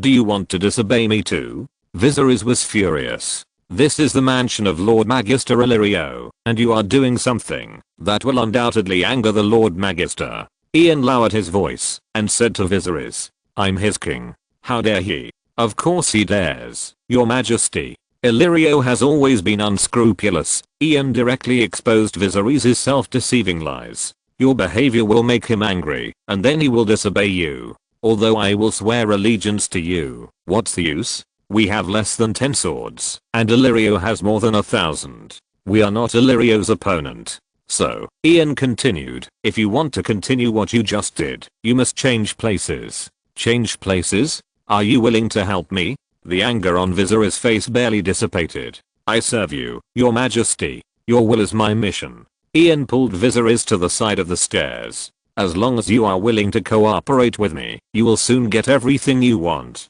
What should I do? There is a red-robed woman downstairs. She will tell you what to do. And I'm going to persuade your sister now. Okay, I believe you, Ian. Viserys nodded and began to walk downstairs. I will reward you well afterwards. You can reward the stranger afterwards. After watching Viserys go downstairs, Ian hurried back to Daenerys' room. She was still curled up in the corner, her face buried deep between her knees, covered by silver gold hair. There was a large bruise on the shoulder of the exposed part of her silk pajamas. Perhaps hearing the footsteps, Daenerys trembled again. Princess, Ian came to Daenerys. Are you okay, Ian? Daenerys recognized Ian's voice, and then slowly raised her head, revealing her red eyes. Then, as if she remembered something, she quickly changed her words. My lord.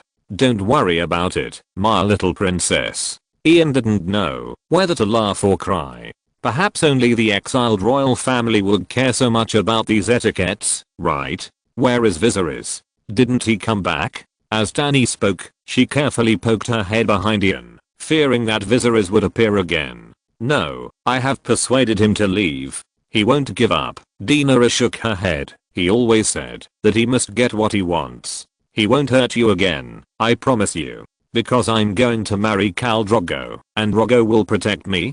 Daenerys suddenly remembered this sentence. Because I will protect you. Ian could not comment on Daenerys' words, because that was the last time he told her, when he had not yet developed his current ambition. What can you do? I will stop Viserys. Once and for all. How is that possible? He is your king. Daenerys asked in disbelief. A king who beats his sister cannot be a wise ruler. As the hand of the king, it is my responsibility to correct him. Ian suddenly found that this was a good opportunity to instill in Daenerys the good idea that a good monarch should listen to the wise advice of courtiers. But Viserys is different. He will not listen to any advice. As long as you disobey him, you will awaken the wrath of the sleeping dragon, and he will order you to be killed. Daenerys became anxious. Ian vaguely remembered that this was not the first time she was worried about this problem. Not long ago, she had specially reminded herself for this. I don't know if it was because Ian's attitude towards Viserys was too submissive. The child seemed to naively think that Viserys had the power to decide Ian's life and death. Don't worry, I know what to do. Ian said to comfort her, and then stretched out his right hand to Daenerys. Princess, something happened outside. We can't stay here any longer. Please leave with me for a while. With Viserys? Daenerys seemed to have thought of something, and the little hand that had been stretched out to Ian's palm suddenly retracted. Yes, but I promise no, I don't want to see him again. Daenerys was obviously frightened by the stimulation just now. She tried to step back, but there was a corner behind her. Do you believe me? Ian thought for a long time, and finally asked this question. Even as a master of performance, Ian still has things he is not good at, such as how to comfort a frightened girl, which is beyond his professional scope. So, Ian simply stopped talking, and directly hugged the excited girl into his arms. Sure enough, Daenerys calmed down instantly. Do you believe me? Ian repeated, I promise you that Viserys will never have the chance to hurt you again. The next moment, Ian heard the inaudible sound, HMM.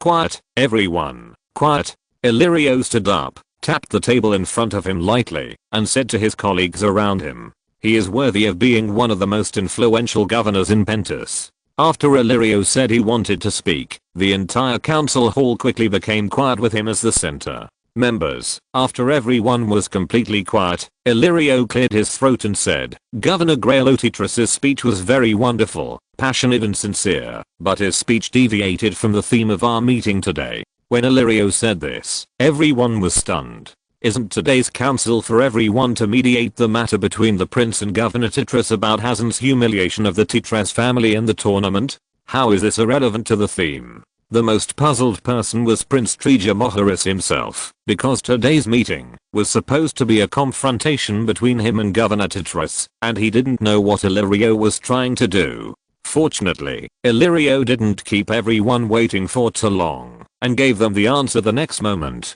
I understand that you are confused. After all, someone took over the opportunity to speak at the beginning of today's meeting. Illyrio continued, Your Highness, it's time to tell them the truth. Illyrio smiled and nodded to Prince Treja on the stage. Then, when Prince Treja was confused, one of his 3 ceremonial officers came out from behind him with a silver whip symbolizing the law, and raised the whip high. At this time, many members of the meeting suddenly realized that today's meeting was not held to mediate disputes. It is one of the traditions of the Great Council of Pentos that the Prince's Master of Ceremonies announces important topics. The golden scales symbolize that the topics are trade, taxation and maritime affairs. The steel sword symbolizes the topics of declaration of war and peace, and the silver whip symbolizes that the theme of today is judgment. Chapter 172 Panto's Rhapsody. V. I will bring 50 people with us to escort the 2 substitutes out.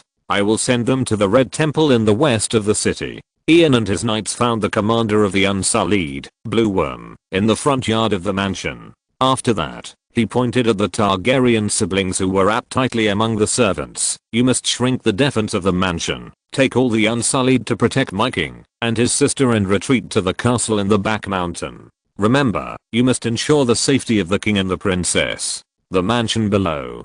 Blue Worm looked puzzled. Nothing is more important than the safety of the king and the princess. Follow my orders, otherwise if there is any problem, Governor Illyrio will only ask you. Ian shrugged and showed Blue Worm the harpy whip on Steward Mills. Excuse me, where is Steward Mills? Lord Illyrio handed over the command to Lord Mills. I think we still need to discuss this issue. Blue Worm hesitated about this order. There is a new situation outside. Mr. Butler has gone to the Great Council to find the governor. He handed me the whip before he left. In short, because today's civil war will be particularly fierce, my opinion is to gather all the troops to ensure the safety of my king and his sister. What do you think? Blue Worm paused. I understand. The governor and Butler Mills trust you. I'm willing to obey your command.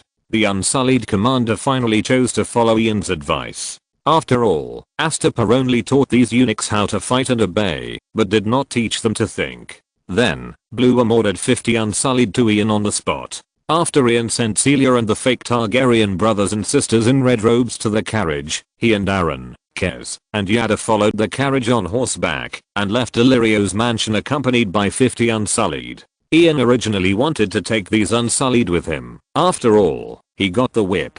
but judging from the fact that the blue maggot still questioned his orders after he showed the whip, Illyrio's Unsullied obviously no longer regarded the whip as the highest object of obedience, so he had to give up this plan. The Unsullied only recognized the whip and not the person when they were first sold in Astapor. Once they were bought, as long as their new master gave them an order that he himself was higher than the whip, they would recognize the person first and the whip later. An ironic example is, when Daenerys liberated the Unsullied, she said that she would give them freedom and let them fight for her as free people, and then she threw away the whip, but the Unsullied still fought for her. She thought that the Unsullied fought for her because of freedom, but in fact, the Unsullied did not know what the word freedom meant. The Unsullied fought for Daenerys purely because she gave them orders with a whip. The part of Daenerys' words that the Unsullied could understand was, "This whip is useless. You will only fight for me from now on."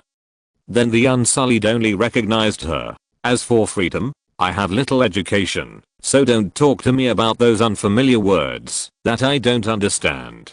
Go and inform the guards everywhere to gather at the castle on the back mountain. Blue Worm ordered his adjutant after watching Ian and the others leave, and then he looked at another adjutant. "You take these servants to the castle on the mountain," Blue Worm said, pointing to the group of servants where the tightly wrapped Targaryen siblings were. This was Lord Derry's suggestion. In order to avoid being discovered by possible spies among the handymen and servants that the real king and his sister had not left the mansion, he mixed them in with the servants. Lord Derry is really wise. Not long after Blue Worm and his men retreated to the top of the mountain, Roll and his men, who were still hiding in the mansion, came out of hiding and headed for Illyrio's treasure house. He clearly remembered Ian's instructions to give priority to gems and small works of art, followed by gold. It is true that when the Unsullied were more loyal to Illyrio than to the whip of the Harpy, Ian could not take them away. But from Illyrio's perspective, Ian gave them orders to shrink their defenses back to the top of the mountain, to create an opportunity for all to plunder Illyrio's mansion. What does this mean? Governor Grey Roteterus was confused and immediately looked at Prince Trig as if questioning, "What do you mean? Isn't the meaning obvious? Governor Teterus, you are breaking the law." After seeing the friendly interaction between Governor Illyrio and His Royal Highness, Bravos Party Councillor Badashini Servicey immediately saw through the truth. His Royal Highness really allied with Governor Illyrio, just as the rumors said. And the purpose of today's parliament is to try Governor Teterus, who illegally stationed troops and threatened to provoke a civil war. Legal expert Badashini had long suspected this possibility. The number of troops gathered by the Titrius family in the North City this time has exceeded the city guard quota they had previously purchased. According to the laws of Pentus, in this case the parliament can declare the city to be in a state of emergency and declare the governor to be guilty of treason. Although this law has never been used once in the history of Pentus, what does it matter? As long as the Bravos Party and the Illyrio Party unite, there will be no vote that cannot be won in the Grand Council. Glerotitrius, the number of troops you have in Pentus City at this moment has far exceeded the number of city guards you legally have, which seriously endangers the freedom and security of Pentus. Here, I want to propose to the Grand Council to immediately control Governor Greylo and initiate a trial against him. After Badashini Servicey finished speaking, he looked at Prince Trig, as if to seek credit. He clenched his fists gently and said in his heart, "Pay attention to me. I guessed your plan. I'm working for you. I deserve your reuse." Unexpectedly, Prince Treja's face turned pale. Treja himself had no real ability. His greatest achievement in life was that he encountered a good luck and a bad luck. The former was because of this body that he was favored by Marian Frigga, the daughter of the richest keyholder of the Iron Bank at that time, and gave birth to a capable son, Hazan. The latter was unfortunately chosen by lot to be the governor of Pentus. This time, the whole plan was planned by his son Hazan, and his task today was just to delay time. Therefore, Treja was a little overwhelmed at this moment, because there was no new news from his son, but the situation in the parliament was completely out of control. Almost all the members of the Bravosi party and the Illyrio party stood up at this moment and denounced Governor Titurus, and other neutrals and fence-sitters saw the general situation and began to step in one after another to add insult to injury. Treja could understand why this happened. After all, only a few people knew about their secret alliance with the Teteros family to deal with Illyrio. Even he was only informed today. Hazen and Governor Teteros did not inform each other about the allies in the parliament because they knew that after they succeeded in attacking the XC area, these allies would naturally vote on their side. But now, these Bravosi members, after being led by the rumor that Governor Illyrio and the prince were in alliance, and after listening to Governor Teteros's angry speech just now, naturally regarded Illyrio's statement as the prince's instructions. In addition, his own master of ceremonies was bribed by Illyrio, so the alliance between him and Illyrio was confirmed in their eyes. Treja realized all this, but he had no way out. He had never been a man who could do things. He could only wipe the cold sweat from his head anxiously on his seat. Gradually, the quarrels in the meeting hall merged into a uniform shout. Judgment! Judgment! The members shouted. Chapter 173 Panto's Rhapsody, 6th. A carriage escorted by 50 unsullied passed the corner of Barrel Street. Ian rode a tall bay horse, surrounded by knights, in front of the carriage. When he noticed a familiar figure at the corner, he gently lifted a corner of the curtain of the carriage beside him, allowing the other party to see the silver-haired boy and girl in the carriage, and then nodded to the other party. Then, the group of people gathered at this corner quickly dispersed in all directions. Governor Titus himself was no longer as calm and confident as before. He strode down the podium in a panic and walked towards Prince Treja's seat. He wanted to ask Treja why he betrayed him. There were no guards in the Parliament Hall of the Parliament Palace, so naturally no one stopped Governor Teteros. He walked unimpeded to Prince Treja, who was wiping his sweat, grabbed his collar, and roared, "What do you mean? Is all this your arrangement?" "No, it's not." Treja shook his head and said hoarsely, "This is his trick." "Then you should clarify it quickly. Clarify it to them. Tell your people that we are allies." Governor Teteros said with gritted teeth without worrying about disturbing Illyrio. "Oh, yes, clarify. I can clarify it directly." The prince, who was grabbed by Teteros and stood up, just said half of his words, suddenly foamed at the mouth, and fell down with a purple face. "Your Highness?" A member of Parliament stood up. "It's him. I saw it. It was Governor Teteros who murdered your Highness." The member closest to the prince's seat began to shout, "Murderer! Murderer! He killed his Royal Highness. Titus is here to avenge his son. Murder! Murder! Guards! Come on! Take him down!" Voices rang out in the council hall. Governor Titus held Treja, who suddenly fell on him. Confused, he put his hand under his nose. After confirming that he was not breathing, he was about to loudly defend himself. Suddenly, he saw a poison needle on Treja's neck. Governor Titus looked up suddenly and saw the ceremonial officer who had just stepped out of the line holding a silver whip. He had a playful smile on his face. He had been standing behind Prince Treja. In an instant, Governor Titus realized something. He turned his head to look at Illyrio's position, and Illyrio nodded to him calmly. "Is it him?" "Impossible," Governor Teteros murmured. "Impossible. He took the initiative? This is impossible. How could he know? How could he know? Our plan is so strictly confidential. How could he know?" Greyro Teteros burst into a desperate cry in his heart. "Illyrio." Governor Teteros could not accept this reality. He roared, pulled out the poison needle from Treja's neck, and then rushed towards Illyrio. Unfortunately, before he could act, the senators had already summoned the guards guarding the Parliament Palace into the hall. As soon as Governor Teteros walked down the steps of the prince's seat, he was pressed to the ground by the guards who rushed over. "Tie him up. We are ready to start the trial," Illyrio announced loudly. Then, Illyrio couldn't help but think of the plan proposed by Ian yesterday. That was an idea that even a political veteran like him could not help but admire. Using the rumor about Illyrio and Hazen's alliance that appeared when Yada and his team fought in the tournament for Hazen to create an information gap in the Great Council. Because the alliance between Hazen and the Teteros family needed to be kept absolutely confidential to Illyrio, they would never tell the news to the allies of these small families below. And the reason why Governor Teteros convened the Great Council was to seek an explanation from the prince and his son. So in the eyes of most council members, Hazen and Illyrio were allies, and the Teteros family was the enemy. It was by using this information gap that Illyrio and Ian discussed for a night and worked out a complete plan for today. Illyrio first asked the little mice to spread the news of his alliance with the prince overnight to further strengthen his alliance with Hazen.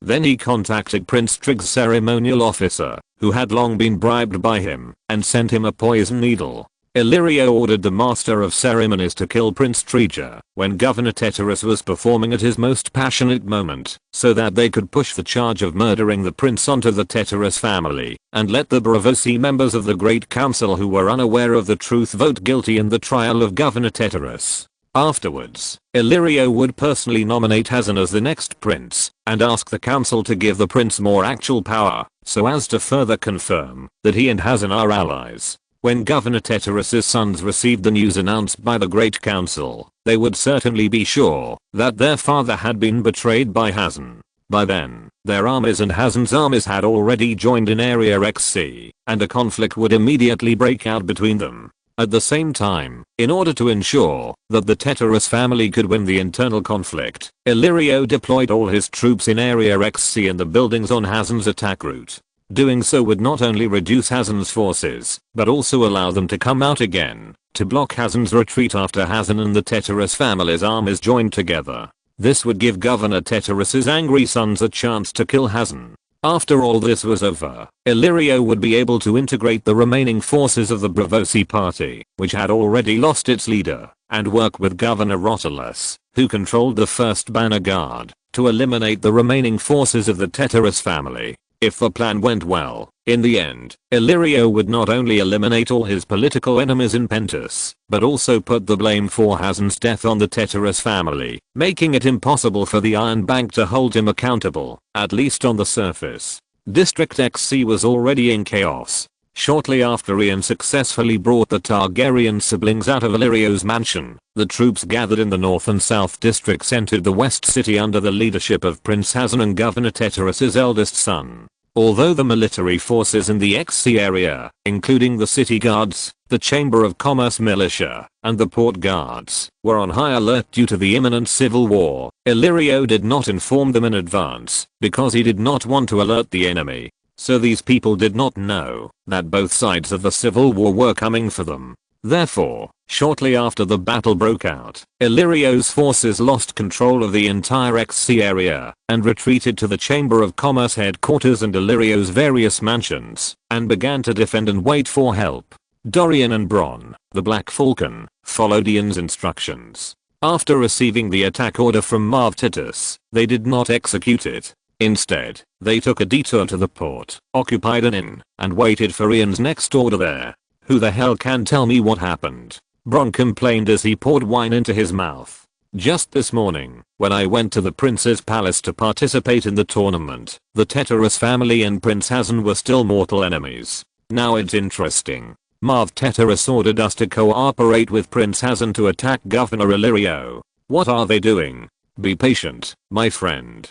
Dorian Black Falcon shrugged. Why do you care so much? Ser Lucian asked us to wait here, and we just have to wait. Once his order comes, we will work, get paid, and then enjoy life. Everything is that simple. Just like the game this morning. What did I say? Just do what Ser Lucian tells you to fight for. What was the result? Didn't Prince Hazen's side win with an overwhelming advantage?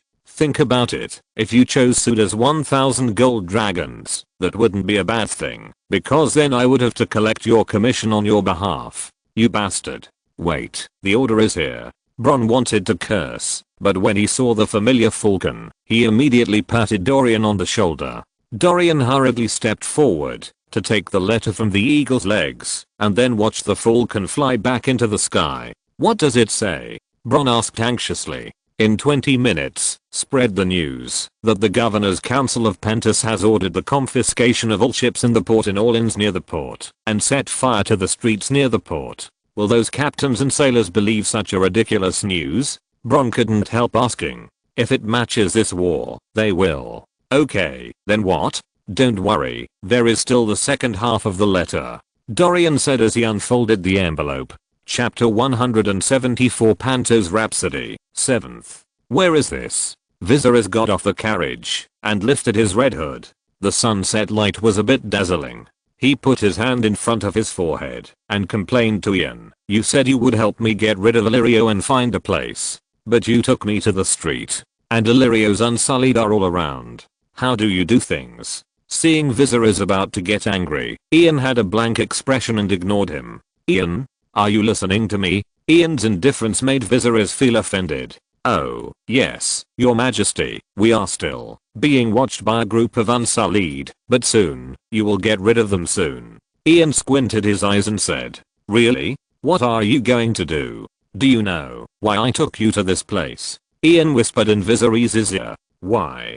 Viserys was a little dissatisfied with Ian's tone, but when he thought that he would be able to possess his sister later, he still endured it. Because before I set out, I used a falcon to conduct a very detailed reconnaissance of the area and found that Hazen and his men had deployed a total of 4 sentries outside Illyrio's mansion, and this one is located at the crossroads leading to the port and the mountaintop temple. As long as they are killed, Hazen will lose track of me in a short time. What are you talking about? Viserys was confused. Look up, your majesty, look up. There is a small building in front of you on the left. Look at what's on the roof of that small building.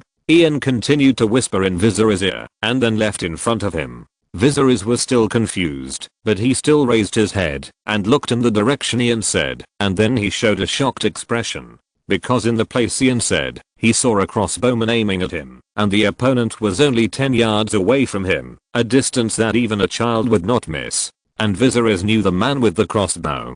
Dawn Denzel. That was Ian's squire. Goodbye, your majesty, you are free. Viserys heard Ian's whisper behind him, and then a crossbow arrow hit his chest. Blood soaked Viserys' red robe, and he fell on his back without even asking why. There is an assassin. Ian shouted immediately, and he threw himself in front of Viserys, as if he wanted to use his body to block the arrows that might be shot next. Doveyogades. The captain of the Unsullied with 2 spikes on his head immediately shouted to the soldiers around him in Valyrian, and urged, a Derry. Soon, 50 Unsullied were divided into 2 groups, and quickly formed a shield wall around Ian and the carriage. What happened? Dany heard the movement outside the carriage, and lifted the curtain in confusion, but unexpectedly saw her brother lying on the ground covered in blood, and Ian was guarding him. Then, a scream came from the carriage. Be careful, princess. Celia, who was in the carriage, quickly reached out and lowered the curtain. The assassin of the usurper is nearby, and you are one of their targets. The assassin of the usurper? How could it be? Daenerys was obviously frightened, and tears rolled down uncontrollably. Viserys, how is Viserys?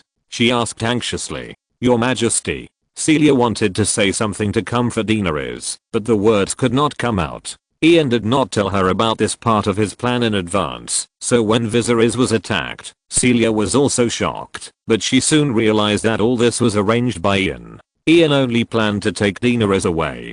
This moody beggar king had no value to him. In this case, does Viserys still have any hope of survival? There is no hope, so Celia suddenly didn't want to say the kind of words that would give Daenerys hope, which would only add to the sadness. No. Daenerys seemed to realize something from Celia's expression. In an instant, a very complex emotion surged into her heart. Was it sadness? Or shock? Perhaps a little bit of joy and relief. Even she herself didn't know. She was more confused. Confused by losing her goal, and confused by being alone. Celia didn't speak again. She decided to give the girl some time to grieve alone. She looked out the window again, and found that Ian had come to the carriage with Viserys' body, and stuffed his body into the carriage. Unsullied, listen to my order. After Ian did this, he turned and pointed to the building next to the assassin's location, the base of Hazen's mercenaries. Sweep that small building. Go and kill all the assassins for me. Revenge for his majesty. After receiving Ian's order, the Unsullied immediately divided into 2 groups. One group was still on guard beside Ian and others, while the other group rushed to Hazen's sentry without hesitation. We have to go, Ian explained to Daenerys in the carriage, then lowered the curtain, and climbed on his horse. Go to the port. He did not wait for the Unsullied who left, but gave orders to the rest. Marv Titus, the eldest son of Governor Titus, led the elite cavalry of his family and quickly broke through the unorganized resistance of the Chamber of Commerce militia, and came to the outside of Illyrio's largest mansion.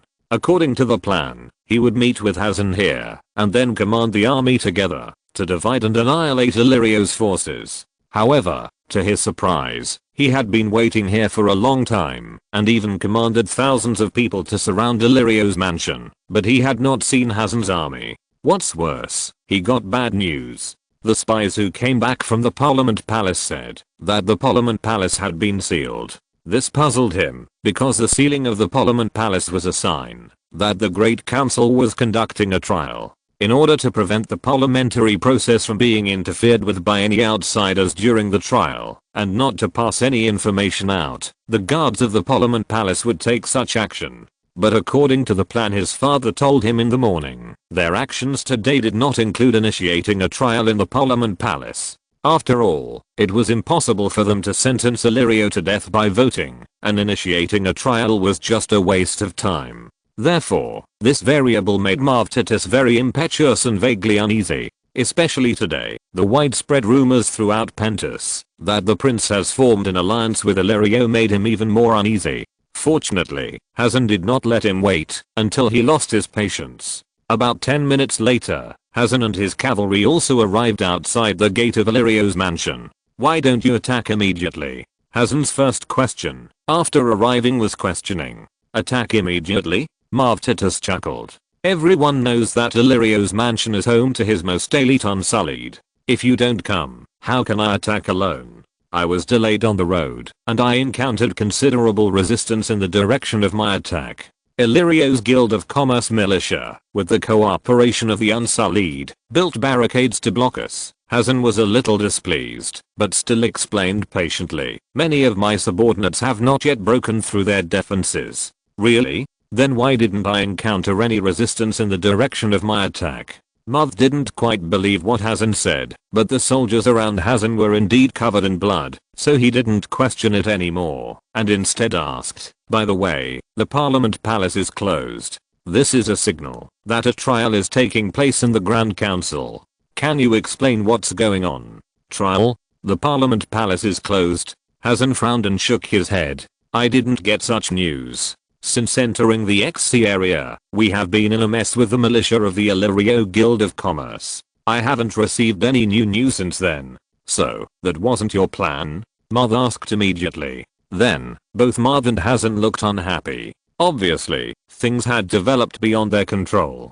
Chapter 175, Panto's Rhapsody, 8th. The carriage stopped at the door of the White Cat Inn. Ian did not linger for a moment, but directly pulled open the curtain, boarded the carriage, carried Daenerys, who was wrapped tightly in a red robe, down, and then asked Kaith to carry Viserys' body on his back. You stay here, and don't let anyone in. Ian ordered the remaining Unsullied. For such an order, that seemed to have no harm to them. Master Illyrio, the Unsullied never had any questions, only obeyed. So Ian left the last group of Unsullied around him, and walked into the inn with the others. After passing through the messy inn hall, Ian and others left from the back door of the inn. There, Black Falcon, Dorian and Bronn were waiting there with more than 30 people, and next to them, a carriage for ordinary merchants was also prepared. Seeing Ian appear, Dorian hurriedly came to greet him. We have spread the news throughout the port as you ordered. Now the ships in Pentus are scrambling to flee, and the whole port is in chaos. He reported the situation to Ian, and then pointed to the mercenaries behind him. These people are our trusted old subordinates brought from Westeros. I have sent away all the other recruits in Pentus. Ian nodded to him, and then ordered, burn this inn as well. Then, Ian put the bodies of Daenerys and Viserys on a new carriage, and led everyone to the port. Amid countless open and covert gazes, the door of the Parliament Palace finally reopened. Under the protection of a team of guards, a eunuch climbed onto the high platform outside the Parliament Palace and announced the resolution of this great council. It only had 2 short sentences. First, Governor Graelo Titrus was accused of treason, and the Great Council announced that he would be sentenced to death and deprived of all property and power of the Titrus family. Second, Prince Trigger-Moharis was murdered by Governor Glera Titrus, and the Great Council nominated Hazen Moharis as the new Prince of Pentus.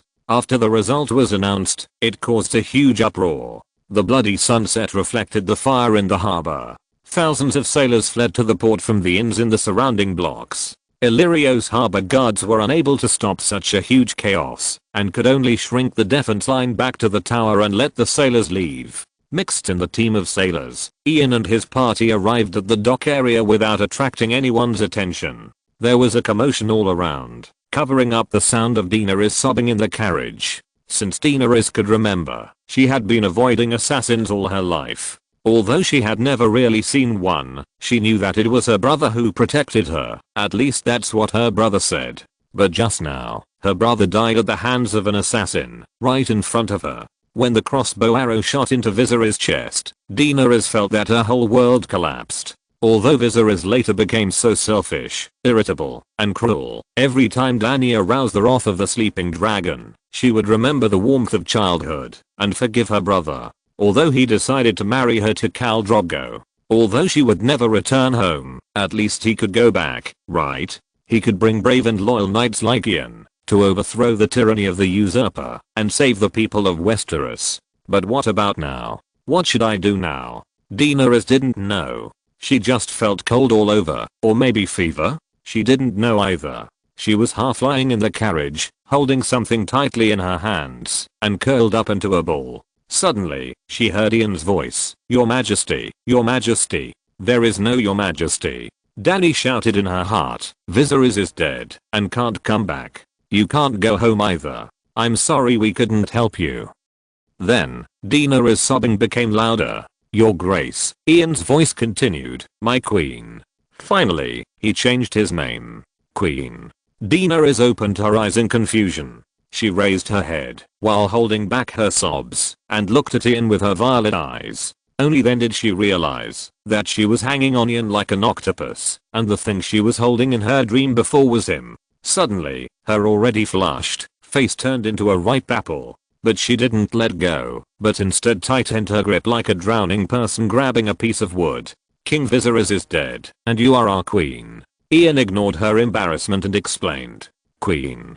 Daenerys murmured again. King Viserys is dead. Now you are the last Targaryen blood, the last true dragon. You must lead us to regain the Iron Throne and the Lost Kingdom. Now it is your responsibility. Ian's tone became firm. My responsibility? Daenerys shook her head subconsciously. But I will soon marry the Horse King.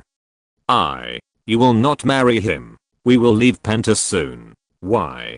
Daenerys' brain was still in a state of shutdown at this moment. Because the wife of the Khal must live in his castle, and you must lead us back to Westeros. You must become our queen. All the responsibilities that you have heard and your brother told you about now fall on your shoulders. Me. I can't do it. Dany shook her head again hurriedly. I can't do anything. I can teach you. Ian showed a gentle smile. This is one of the core reasons why he finally decided to take Daenerys away. Admittedly, this girl often gives people an impression of being overly kind, idealistic, childish, stubborn, and self-willed, but in fact, the latter points are all developed during her growth. If she had more qualified staff, this could have been avoided. The pitiful thing about Daenerys is that she has never learned the ways of being a king like a real crown prince, but she has to rule without a reliable counselor when she becomes the Queen of Meereen at the age of less than 16. It is not an exaggeration to say that she does not have a reliable counselor. Grey Worm is an unsullied officer. In his world, there is only obedience, and Jorah and Barristan, throughout her reign, almost all the suggestions made by them are bad ideas. For example, Jorah suggested that she sell the dragon eggs and go to the east with him, but in the end Daenerys hatched her own dragon. For example, Barristan suggested that she treat the slave owners fairly. They abolished slavery in the Slavers' Bay while trying to reconcile with the slave owners. This series of actions brought them endless rebellions and put them in deep trouble. After the counselors gave bad ideas again and again, and her insistence against all odds proved to be the right choice. After she listened to the counselors' advice again and again, but got bad results, how could she not become stubborn and conceited? Daenerys could not trust these half-baked subordinates. Sometimes she was so embarrassed that she had to ask Missandei, a young translator, for advice. But what advice could Missandei, a slave trained as a translator, give her? Missandei could only tell her, do what you want to do, in order to increase her confidence in her own ideas. Facing any problem, Daenerys could only think of her own way. In the end, she even came up with such a stupid move as marrying the nobles of Meereen. Perhaps she had not considered that, after marrying the nobles of Meereen, if she really stabilized the situation in Meereen as she wished, how could she go back to rule Westeros? How would the people of Westeros accept a queen with a foreign husband? And if this could not allow her to stabilize the situation in Meereen, the final civil war would still break out. Why did she need to marry? No one could tell her the answers to these questions. She had no counselors and was only 16 years old. But now, everything will be different. Because she was still young, she had not experienced the days of being Khaleesi and did not develop the bad habits of those superiors. She has never experienced the betrayals that followed, nor the success that came from her stubbornness. Daenerys is now very malleable. As Varys said, people can be shaped, and Ian is confident that he can reshape the queen according to his own will. In other words, from this moment on, the name of the story will change from the Dragon Queen and her unjustly born vassals to my cultivated Lara to Dragon King. And you have to do it, Ian continued, because you have the blood of a true dragon in you. You are the last Targaryen, and this is your innate responsibility. End of this chapter. Thank you very much for reaching the end. Don't forget to like. Looking for more exclusive content and immediate access? Subscribe to our Patreon. Remember, every like, subscription, or donation encourages us to continue. Thanks to everyone. See you in the next video.